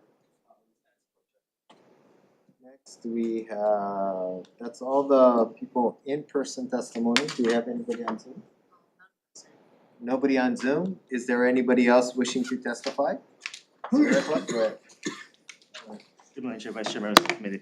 First, I want to clarify, all the Zoom issues are on my end. I need to. No, we turned it off. Oh, okay. Force you to come here.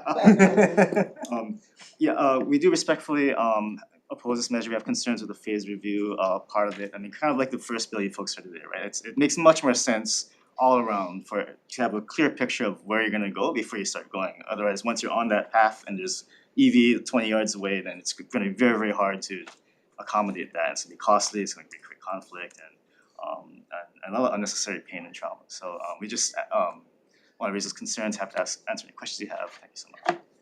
Okay. Thank you. Is there anybody else wishing to testify? Seeing none, members, are there any questions? Okay, we'll go with Representative Poi Poi. Go ahead. I'll ask my first question for SHPE. Part of this says the department shall process a complete submittal within 5 days of its filing. We know what happens with the other triggers of timeline lapsing. What happens if you don't process it within 5 days? I don't think the language specifies what happens if we don't process it within 5 days. So we're interpreting it as there's not like a prescriptive trigger for something to happen, like an assumed concurrence to happen, more as SHPE needs to be responding to these submittals within 5 days to notify the project proponent that it's complete or not, so that they're not waiting 30 days for us to give them that notification before they're able to act on producing the additional information that's required. That is my interpretation. I have other questions, but do you want me to wait, Chair? You can proceed. Okay. One more question. So go ahead. I'm sorry, I have so many I'll questions defer because my- it's not going It's to okay. JHA and then it's like I have to ask all my questions No, here. go ahead. So regarding the phased review process, it kind of seems like it's a piecemealed process where you analyze chunks of a project rather than the whole project. Is that accurate? It can be chunks of a project. So if you're having like a phased development, like Mayor Wright housing, and you know that the project is going to be developed in certain phases, it allows us to review the project one phase at a time, or to develop, I think some of the language we're asking is clarification that we can develop something like a programmatic agreement for 6E, like we're allowed to do under the National Historic Preservation Act, that would allow us to start the review of the entire project at the initial consultation with the project proponent, so that SHPE has a good understanding of like what the whole development of the project will be, and then the order of operations, like which phase will be first, which will be second. So at that initial stage, we have an understanding of how this property will be impacted and what historic or cultural resources or burials might be also impacted by the project. So it wouldn't be like there's this big project and then we did the pool, we did the parking lot, we did this part of it, but then we get to like the main building and oh no, there's burials, what are we gonna do? Yeah, I think our interpretation of it thus far from the conversations we've been having is not to like trigger like a segmentation where you're intentionally segmenting the project in order to create an appearance of minimized impact. Instead by doing it by phases that follow development phases, where instead of requiring the entire scope of work be developed and submitted to SHPD at once, that will acknowledge that these projects do develop in phases and that we'll review it that way, with the understanding that future phases will be occurring. So I do interpret that as being higher risk for traditional cultural properties that may not be visible or may not be immediately apparent or recorded. I think that it depends on how it's executed and perhaps maybe clarifying language could be included that that's the intent of the phased review is to acknowledge the full scope of work while only reviewing one phase at a time so that we do have those considerations up front for the entire project and its completion. That may be a way to kind of clarify that. One more really quick question. Just professionally, are you comfortable with assumed concurrence rather than saying something like failed to respond, therefore the application may review without concurrence? Just professionally, like I don't know if I would be comfortable with somebody assuming my concurrence because it's, 1 day late or something. I think that it's I think that the reason why we settled on the language, or I shouldn't say we, but SHPD reviewed this previously before it was submitted, and we have been comfortable with that language because that's the language that follows the Section 106 process under the National Historic Preservation Act, and it helps everyone to streamline both 60 and 106 so that there's an abundance of like understanding of what's going on. So in that respect, yes, we're comfortable with that language because we already live with it under the federal review process. But we'd be open to other forms of like saying that like they may move forward without concurrence. Right now, the language across 68 specifically and 6010 requires our concurrence before a project can be move on to the next stage. So it might require alteration of that language within 68 or 10. I'd have to look at it again to see if that's a requirement, but I think that's part of the reason why we settled on it. Okay, Representative Shimizu. I have a simple-minded question, and can you help me understand why this bill is just applying to certain private projects and not just general to all projects? Because 6010, that's the language specified for 6010. 6010 is specific to privately owned properties that are listed in the Hawaii Register of Historic Places. So 6010 does not apply to all privately owned historic properties. Privately owned properties, sorry. 6042 is the 60 mechanism for just all privately owned privately owned properties that have to go through historic preservation review, sorry. Got it, thank you so much. Yep. Okay, members, any other questions? Representative Iwamoto. Thank you, Chair. So 6E, I think -43 is mentioned 6 times, and it has to do with the inadvertent discovery of burial sites. When you speed up this review process, does it lessen the chance of inadvertently discovering burial sites? I don't think that it lessens the chance, I think is the answer that you're probably expecting. I think that my understanding of the addition of 6043 is to ensure that project proponents can't assume that even though the review period has expired and they can assume concurrence and move on, that doesn't mean that they're exempt from their responsibilities under 6043. That they still need to follow the provisions of 6043 if historic properties are found, or if EV Kapuna, more importantly, is found during the implementation of the project. Okay, so Chairman, so I think the purpose of this bill is to speed up the process for private landholders. If we fully funded CHIP D, could we also achieve that quickening? Cause I guess what I wanna make sure we're not doing is we're not starving CHIP D from the resources it needs, and then the collateral benefit of that for developers, for instance, would be getting something, you know what I mean? Like then it just pushes us through because we force the Yeah, I agree with you. I would not want this bill to be a justification for starving CHIP D, because we've all agreed to, well, I'll preface this too, we've all agreed to this language, or that this language has been implemented. One footnote that I don't know that we stated in our testimony clearly was that this language, and I think Kamakana referred to it, is in our administrative rules in terms of review periods. The language that's added in this bill and that's missing from our rules is what happens when the specified review period is up, right? And this is the land of ambiguity that I think project proponents have lived in, where they're trying to find a remedy. That's my understanding of this bill.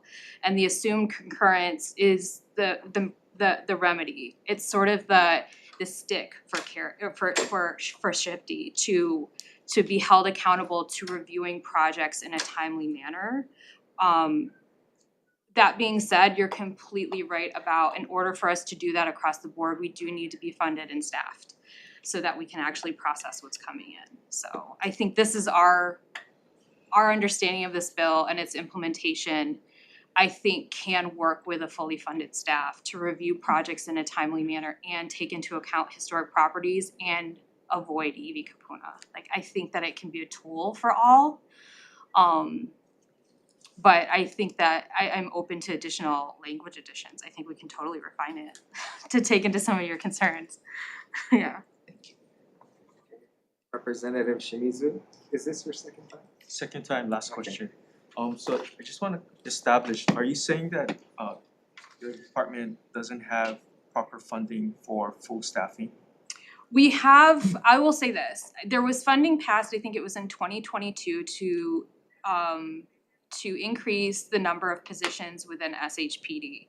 And we are still actively working on filling all those positions. This last year, we filled 12 of them. We have another 12 to go. And so when we get all those positions filled, will we be able to process all of the projects that we receive for review and not just be reactive to them, but be more proactive? I don't know. I'm kind of skeptical. I do believe that there are some positions that would be beneficial that we've proposed in our proposal for the budget that would help assist with that, like including an archaeologist and a burial site specialist on Molokai, because we don't have anybody there to respond to inadvertent discoveries, and there's a lot of issues with Molokai and finding inadvertent discoveries that we can't respond to timely, and then just other things like that. So I think that is something that is a conversation that we still need to have.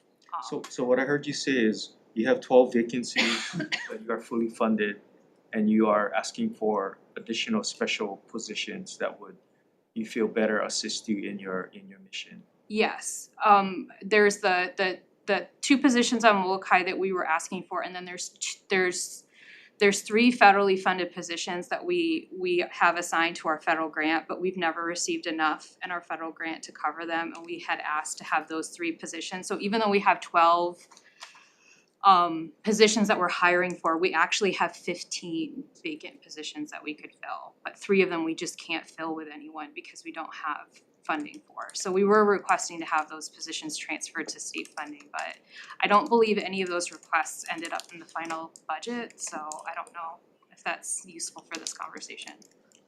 It is, thank you. Yeah, that's more finance. Yeah. It's a fin question. Final question? Sure.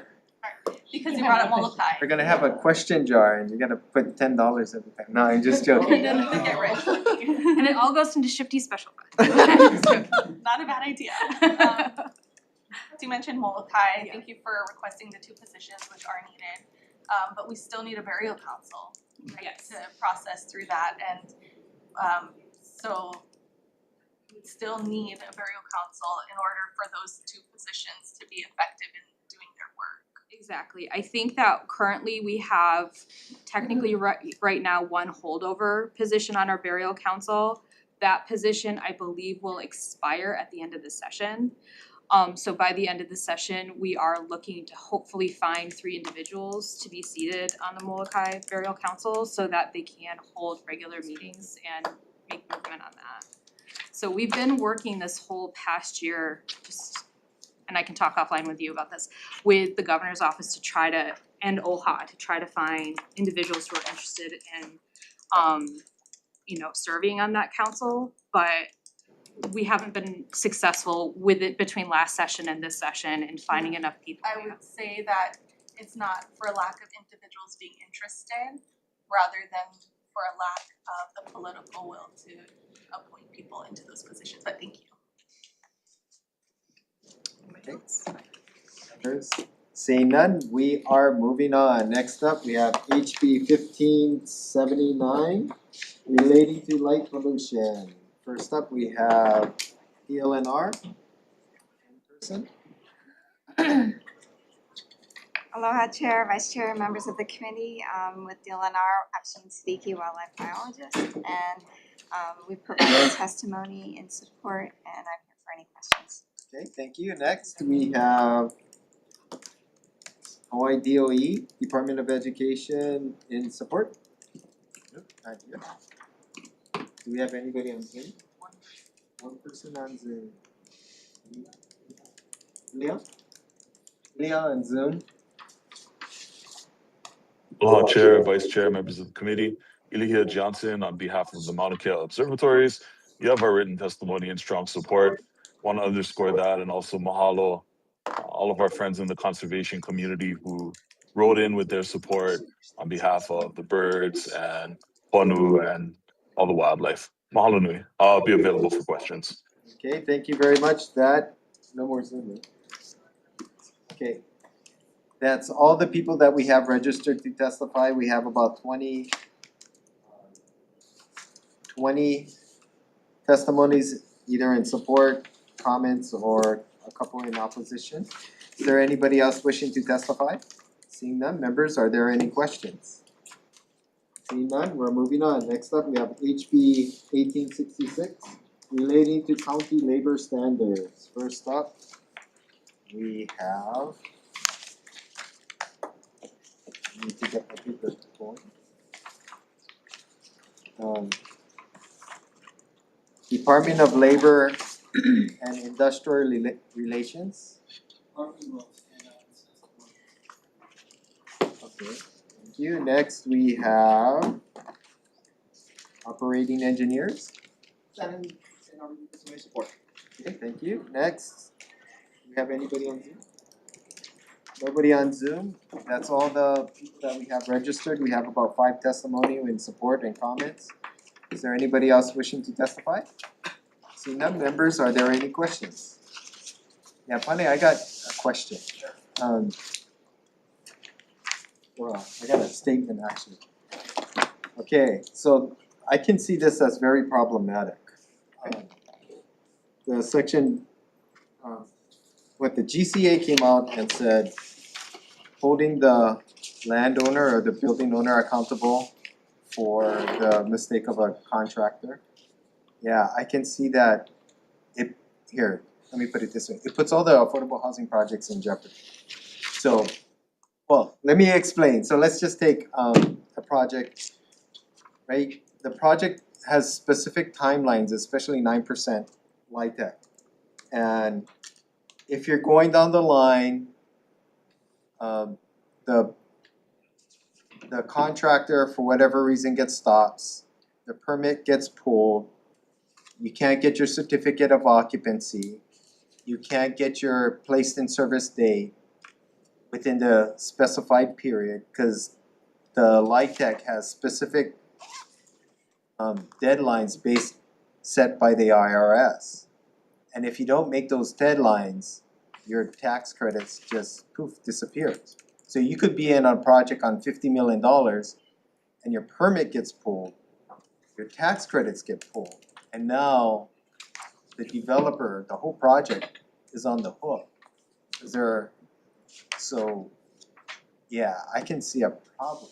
No, I appreciate the question. So for the record, Panimio Tonga Operating Is there- Engineers, Local 3, Deputy Director, so Deputy Political Director. So great question. So we talked about this at length within our team, yeah? So this allows the county to obviously pull the permits, but it allows the county the discretion to pull it or not pull it. So you have to have a violation at the state level, right, to a wage violation. The county is not over there trying to decide, it's following what the state does. So let's say you have a contractor that's, yeah, they're working on an affordable housing project, let's say, but they have a violation at the state level from a public works project, they're found in violation. And if this contractor is, let's say, working on it, on a affordable housing job, and the owner, the affordable housing developer has this person there working, right? The county's gonna say, hey, let's just look at the permit, who's this person working on a job? Oh, they have a violation. Let's flag the owner to let them know what's going on. Hey, this guy has violations at the state level. Doesn't say it gives them discretion to say yes or no. I would think that at the county level, they would flag this for the owner. So I mean, if you break it down to, and I think GCA was alluding more towards an individual homeowner. So if an individual homeowner hires a contractor that's in violation of wage rate, or if they're in violation of, let's say, after an inspection, right? The contractor comes in, they build the house, they go to the inspection, it doesn't pass inspection. Who's on the hook for that? Contractor, the homeowner? Homeowner ends up paying for it because the contractors go back and fix it. They're gonna blame the contractor. So there is some. Minors usually, it goes back to the architect and the homeowner. And that's been done by the permit, right? That's all been vetted, that's all. But if the contractor doesn't do that job correctly and it gets inspected, who's on the hook for that? Contractor, the homeowner? So this is a way, kind of, as we view it, this is a way for us to say, hey, these guys have done something wrong. Counties, you should take a look at that and make that a part of your criteria when reevaluating the permit. We would hope that it happens at the beginning. That's where we see it, right? Just that. And now this bill also gives the counties the right to pull payrolls, right? A lot of the wage standard issues we find at the state level are usually payroll violations. You have and let's say we have an operator, but the laborer is doing the work and they're getting paid the laborer's rate. That's a wage violation, right? So we have a contractor who has violated the law and they're being punished. They have to pay fines, back pay. Our departments in compliance, they have, I don't know, maybe 10 cases pending right now this year. They have a bunch from last year that's backlogged. There is a statute of limitations, but we try to get those out and get those fixed because those guys need to be paid. So let's kind of circle back to your question, right? We would hope that the county would say, hey, just flag this for the owner, flag this for the developer. Hey, these guys have had some violations when the permits are coming in, just to flag them. We would hope that, that's been worked out at the very beginning of the project when the permits come through. Because I think your scenario that you're saying is that they're starting to build, they're starting to work, and all of a sudden they're going back and looking up. This is after the fact and they're gonna pull it, right? And then it stops the whole project. That's not our intent. Our intent is to catch this at the beginning. It allows the counties to be able to, follow through what the state does, say, hey, these guys are bad apples, they're not doing the right thing. Maybe you should reconsider who you're gonna use as your contractor. That's what I would think, and I would hope that happens. So, hope that answers your question. I mean, there is scenarios I can see where, like you're mentioning, that it could happen that way, but the law basically just allows the counties to be able to do this, which they can't do it right now. It's very ministerial. It's like bam, bam, bam, here you go, here's your permit. All the I's are dotted, all the T's are crossed. It's a ministerial permit, here you go. So yeah, that's because the building permit is not labor related, right? Contractor related. yeah, They don't- safety, zoning, right? Building codes. Actually, we had this conversation, I remember it's, your Kim, Representative Iwamoto brought this up with we talked about this. Is there a different way other than pulling permits? I think right now what we're seeing on the state level, and this is probably the reason for it, is because you have one contractor, he gets a violation, they get a fine, they pay back pay. If they get back pay, maybe they're working on another project, that's a separate project, it's only one strike. To be debarred for a state project, you have to have 3 strikes, and I believe it's only for 3 years. So let's say you get 1 strike, but hey, I've got 5 other projects with the state. That's fine, we're gonna go do that. So our compliance guys would look at that project, they would look at the other project to see if these are all happening. And it's a very high level to get debarred. And I will say that my compliance department does a very good job of monitoring all of these wage violations.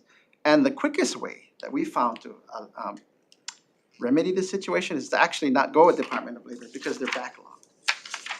The quickest way we found was to go to the agency that's in charge of the project and say, hey, you know what, we found these discrepancies. We asked you for the certified payroll, let's say DOT, and oh, yeah, look, we were there at the job site on this day, we took pictures. You had 1 guy on a bulldozer, you had 2 laborers, and then we looked at the payroll for that day. The guy on the bulldozer is actually getting paid the laborer pay. So instead of going to the Department of Labor and filing a complaint, we'll just go to DOT and say, hey, this guy needs back pay. He's supposed to be paid this rate, but he's getting paid this lower rate. And they'll fix it. But what happens is that doesn't become a violation. That's not a complaint. Technically in the law, they're supposed to report that to DLIR, but it's like it never happened. So we kind of look at the county level permits being able to help us enforce that. And So, okay, here, what about instead of pulling your permit, what about pulling your contract? If you have a state contract, right, if you're in violation, the county can yank their contract for being in violation for some other offense. I mean, I would love to if they could pull the license, but that's technically at the state level as well, a contractor license, but sorry, like so if it's a public works job, they could probably Yes. do it. Private job would be a little bit difficult to do, I think, but if the county has a public works job, they have a contract with them, or they're negotiating contract, they're the lowest bidder, and an issue comes out, what if you put something where they can yank the contract? Or even if it's been, or they could install the contract. that would be running into a lot of procurement stuff on that end. I have to look into that. We've kind of vetted the permit because it would be a discretionary issue. And if the county can work with the developer, the contractor, to come out to something that's amenable, I think that works a little bit better. It's a little bit easier, it's kind of how we did. Yeah, but that could cause a lot of these projects to fall apart, because a lot of times, by the time you're going into your permits, everything's dialed in, and it's very difficult to change at that point. I would disagree in that sense in regards to Subcontractors, maybe not so much, Yeah. but if you're a I would say- GC, yeah. I would say in regards to the GC, that's still, I will give you an example. We had one project where the developer came in and, said, hey, they were gonna use one GC, and that switched in less than a year to another GC, and permits were done.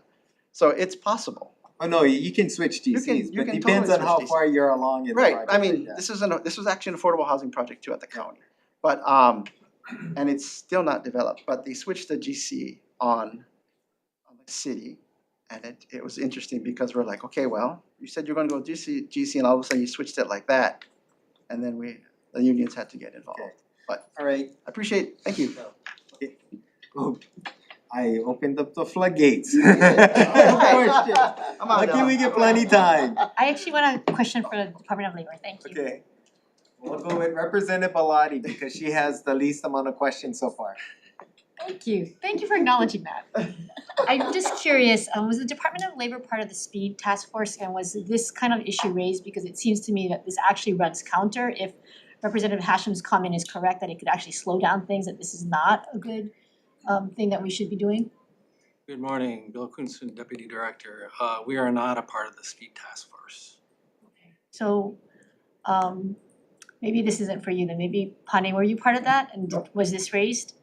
Okay, because this, I mean, given Chair Hashim's concerns, right, it now seems to be counter to some of the efforts that we've been trying to push for making sure that affordable housing can be done expeditiously. So thank you.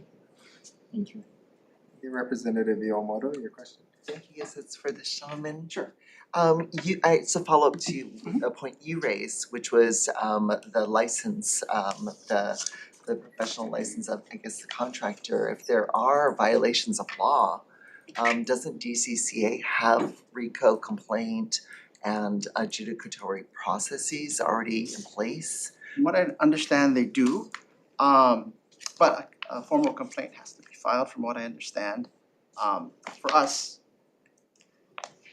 our position in regards to the permit and allowing the counties to be able to have more of a discretionary opportunity for the permitting is that it allows the counties to really work with the developer. So we found that was the path of least resistance, because it does take a while for a license to be revoked at the contractor's level. So for us, because you could be in violation, you could get 3 strikes and you could be debarred from working on any public works project, but your license will never be pulled. And you can work on private projects until, or find whatever work you can until your 3 years are up, and then you can start going again. Okay. Interesting. Representative Shimizu? Question. So my understanding would be if this is a county project, you have to comply with Davis-Bacon. Correct. And you have payroll affidavits. Correct. So as Rep. Irumoto alluded to, there is a current process of adjudicating violations. Correct.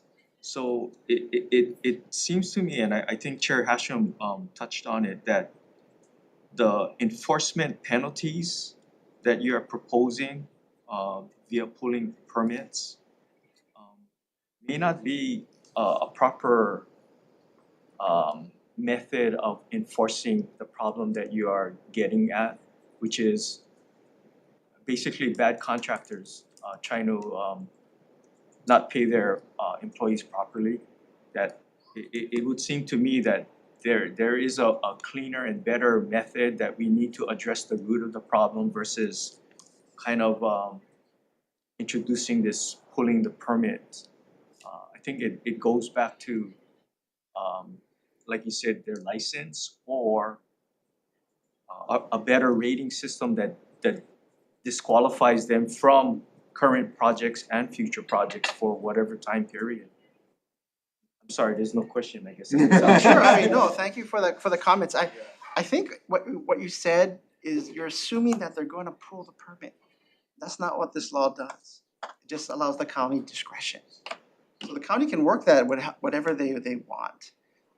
If it's, let's say they're on the second strike and it's getting really bad, then they could probably put something in there. But this doesn't allow the county to pull the permit. It just gives them discretion if they want to.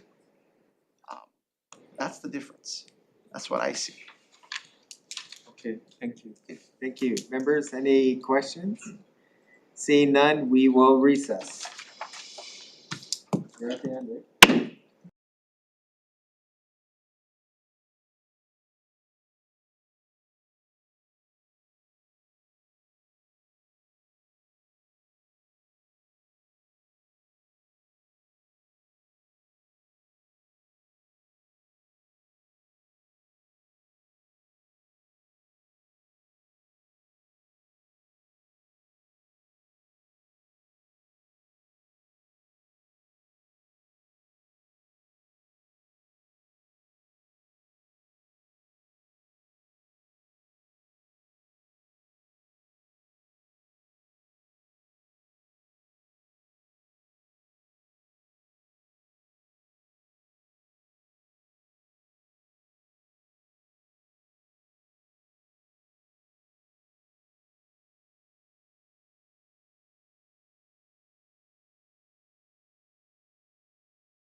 Okay, good morning, everybody. We are reconvening our committee on water and land. First up, for decision making, first up, we have HB 1848 relating to land use. It is the chair's recommendation to defer this bill. I do not want to override what the LUC board has decided apparently twice or three times on this, and it looks like they're gonna be taking up this issue once again. So HB 1848 will be deferred. Next up, we have HB 1728.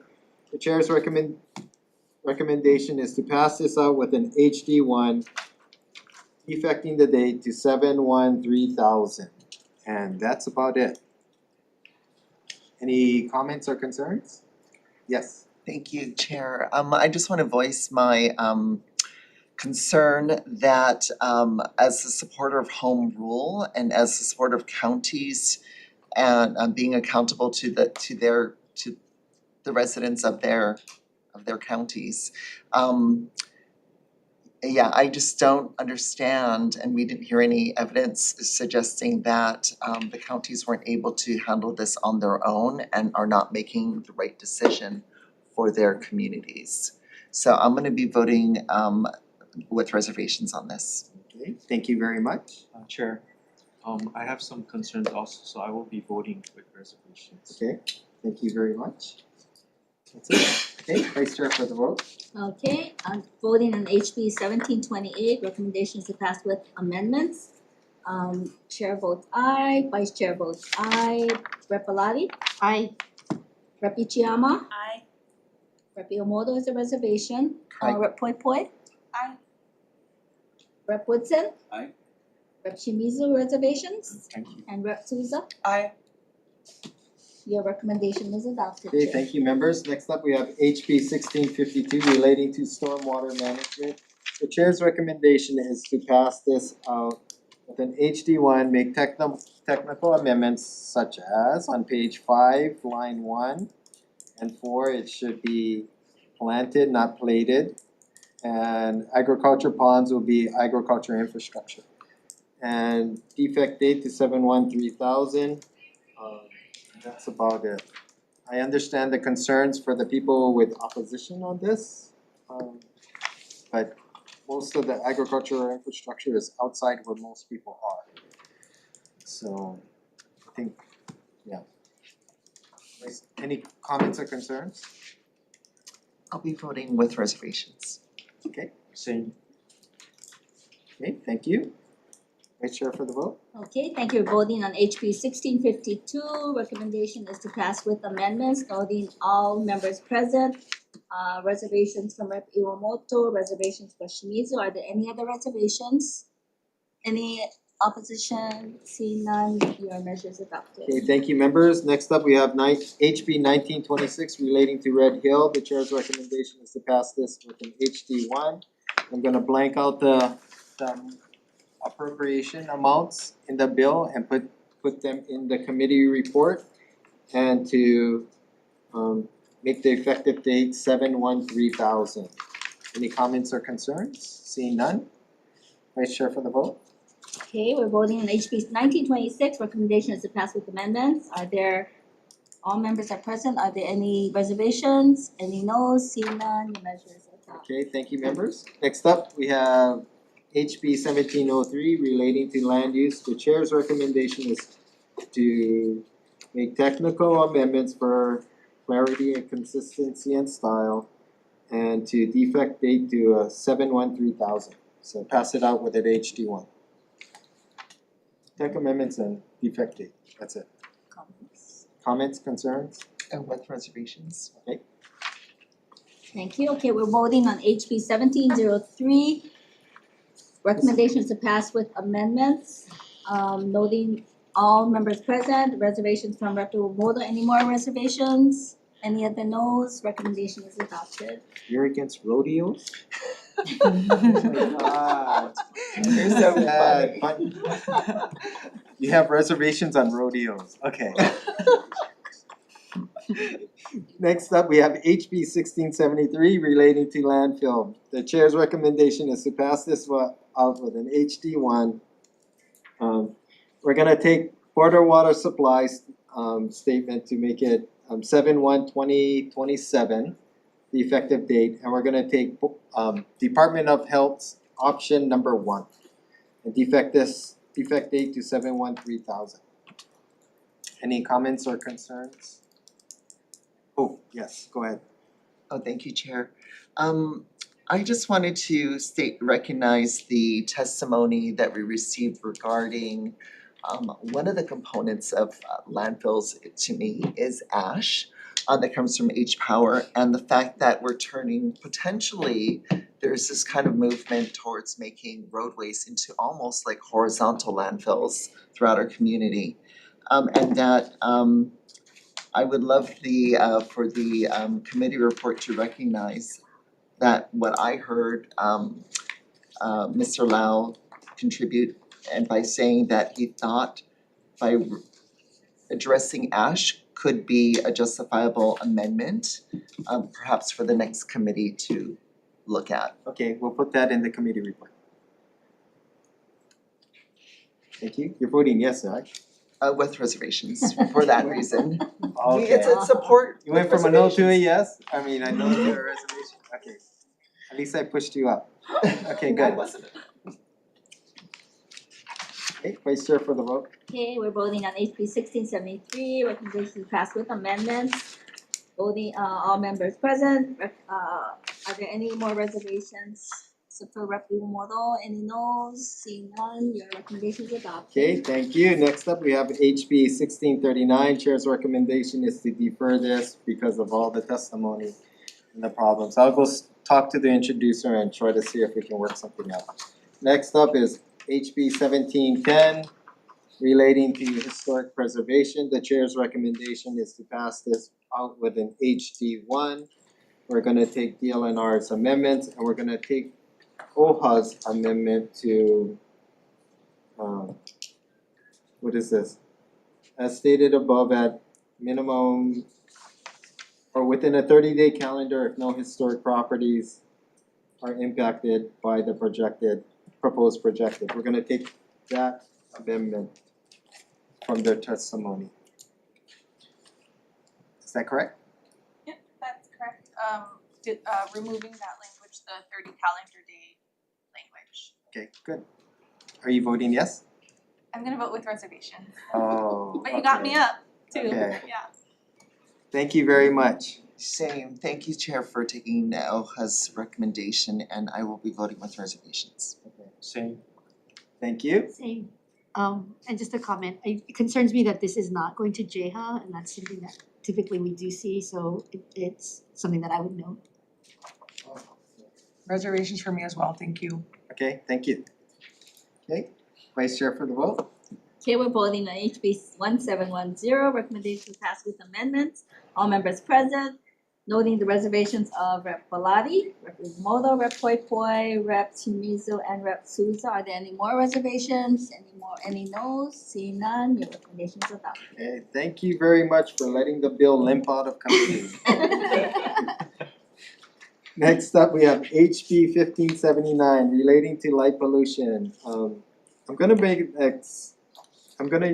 put in Department of Ed's what is that, amendments or a recommendation to exempt out motion sensors and night construction.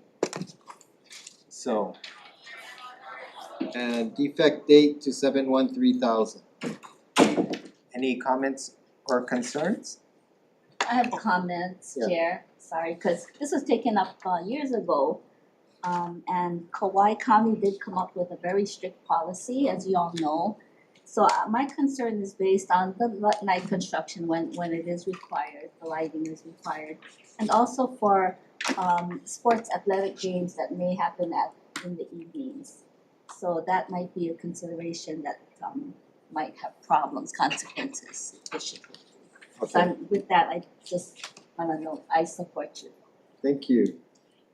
Thank Oh, you. wait. Oh, never mind. Yeah, DLNR's. Yeah, okay. Chair, Yes. I do have concerns that this bill needs a little more work on fine tuning, but I will hold this with reservations. Okay. Thank you. Any other comments? Seeing none, Vice Chair for the vote. Okay, we're voting on H. Just making sure Yeah, we're no, clear that's on fine. it. Okay. Okay, we're voting on HB 1579, recommendation to pass with amendments. Noting all members present, reservations from Rep. Shimizu, any other reservations? Any noes? Okay, your recommendation is adopted. Thank you very much, members. Last up, we have HB 1866 relating to county labor standards. The chair's recommendation is to pass this out with an HD one. I believe you know what, I understand where they're coming from. I think pulling permits might be a little bit not drastic, so I would like the next committee to look into alternative punishments versus pulling permits, so I'm gonna strike that section up for now. And yeah, put in the committee report for the next committee to look at an alternative punishment for if there's an infraction. So with that, Thank you, any Chair. comments or concerns? Thank you, Chair. With that, I would change my reservations to a yes. Oh, good job. Here. Okay. Oh, I was a no, but now I'm with reservations. Make it to a yes. Okay, what would make you to a yes? It's okay. Okay. Still support. Still support. Any other comments or concerns? No, seeing none. Okay, Vice Chair for the vote. Voting on HB 1866, recommendation to pass with amendments. Noting all members present, reservations by Rep. Iwamoto. Any other reservations? Any no's? Seeing none, your recommendation is adopted. Thank you very much. We are adjourned. Be hearing, Chair. Good job.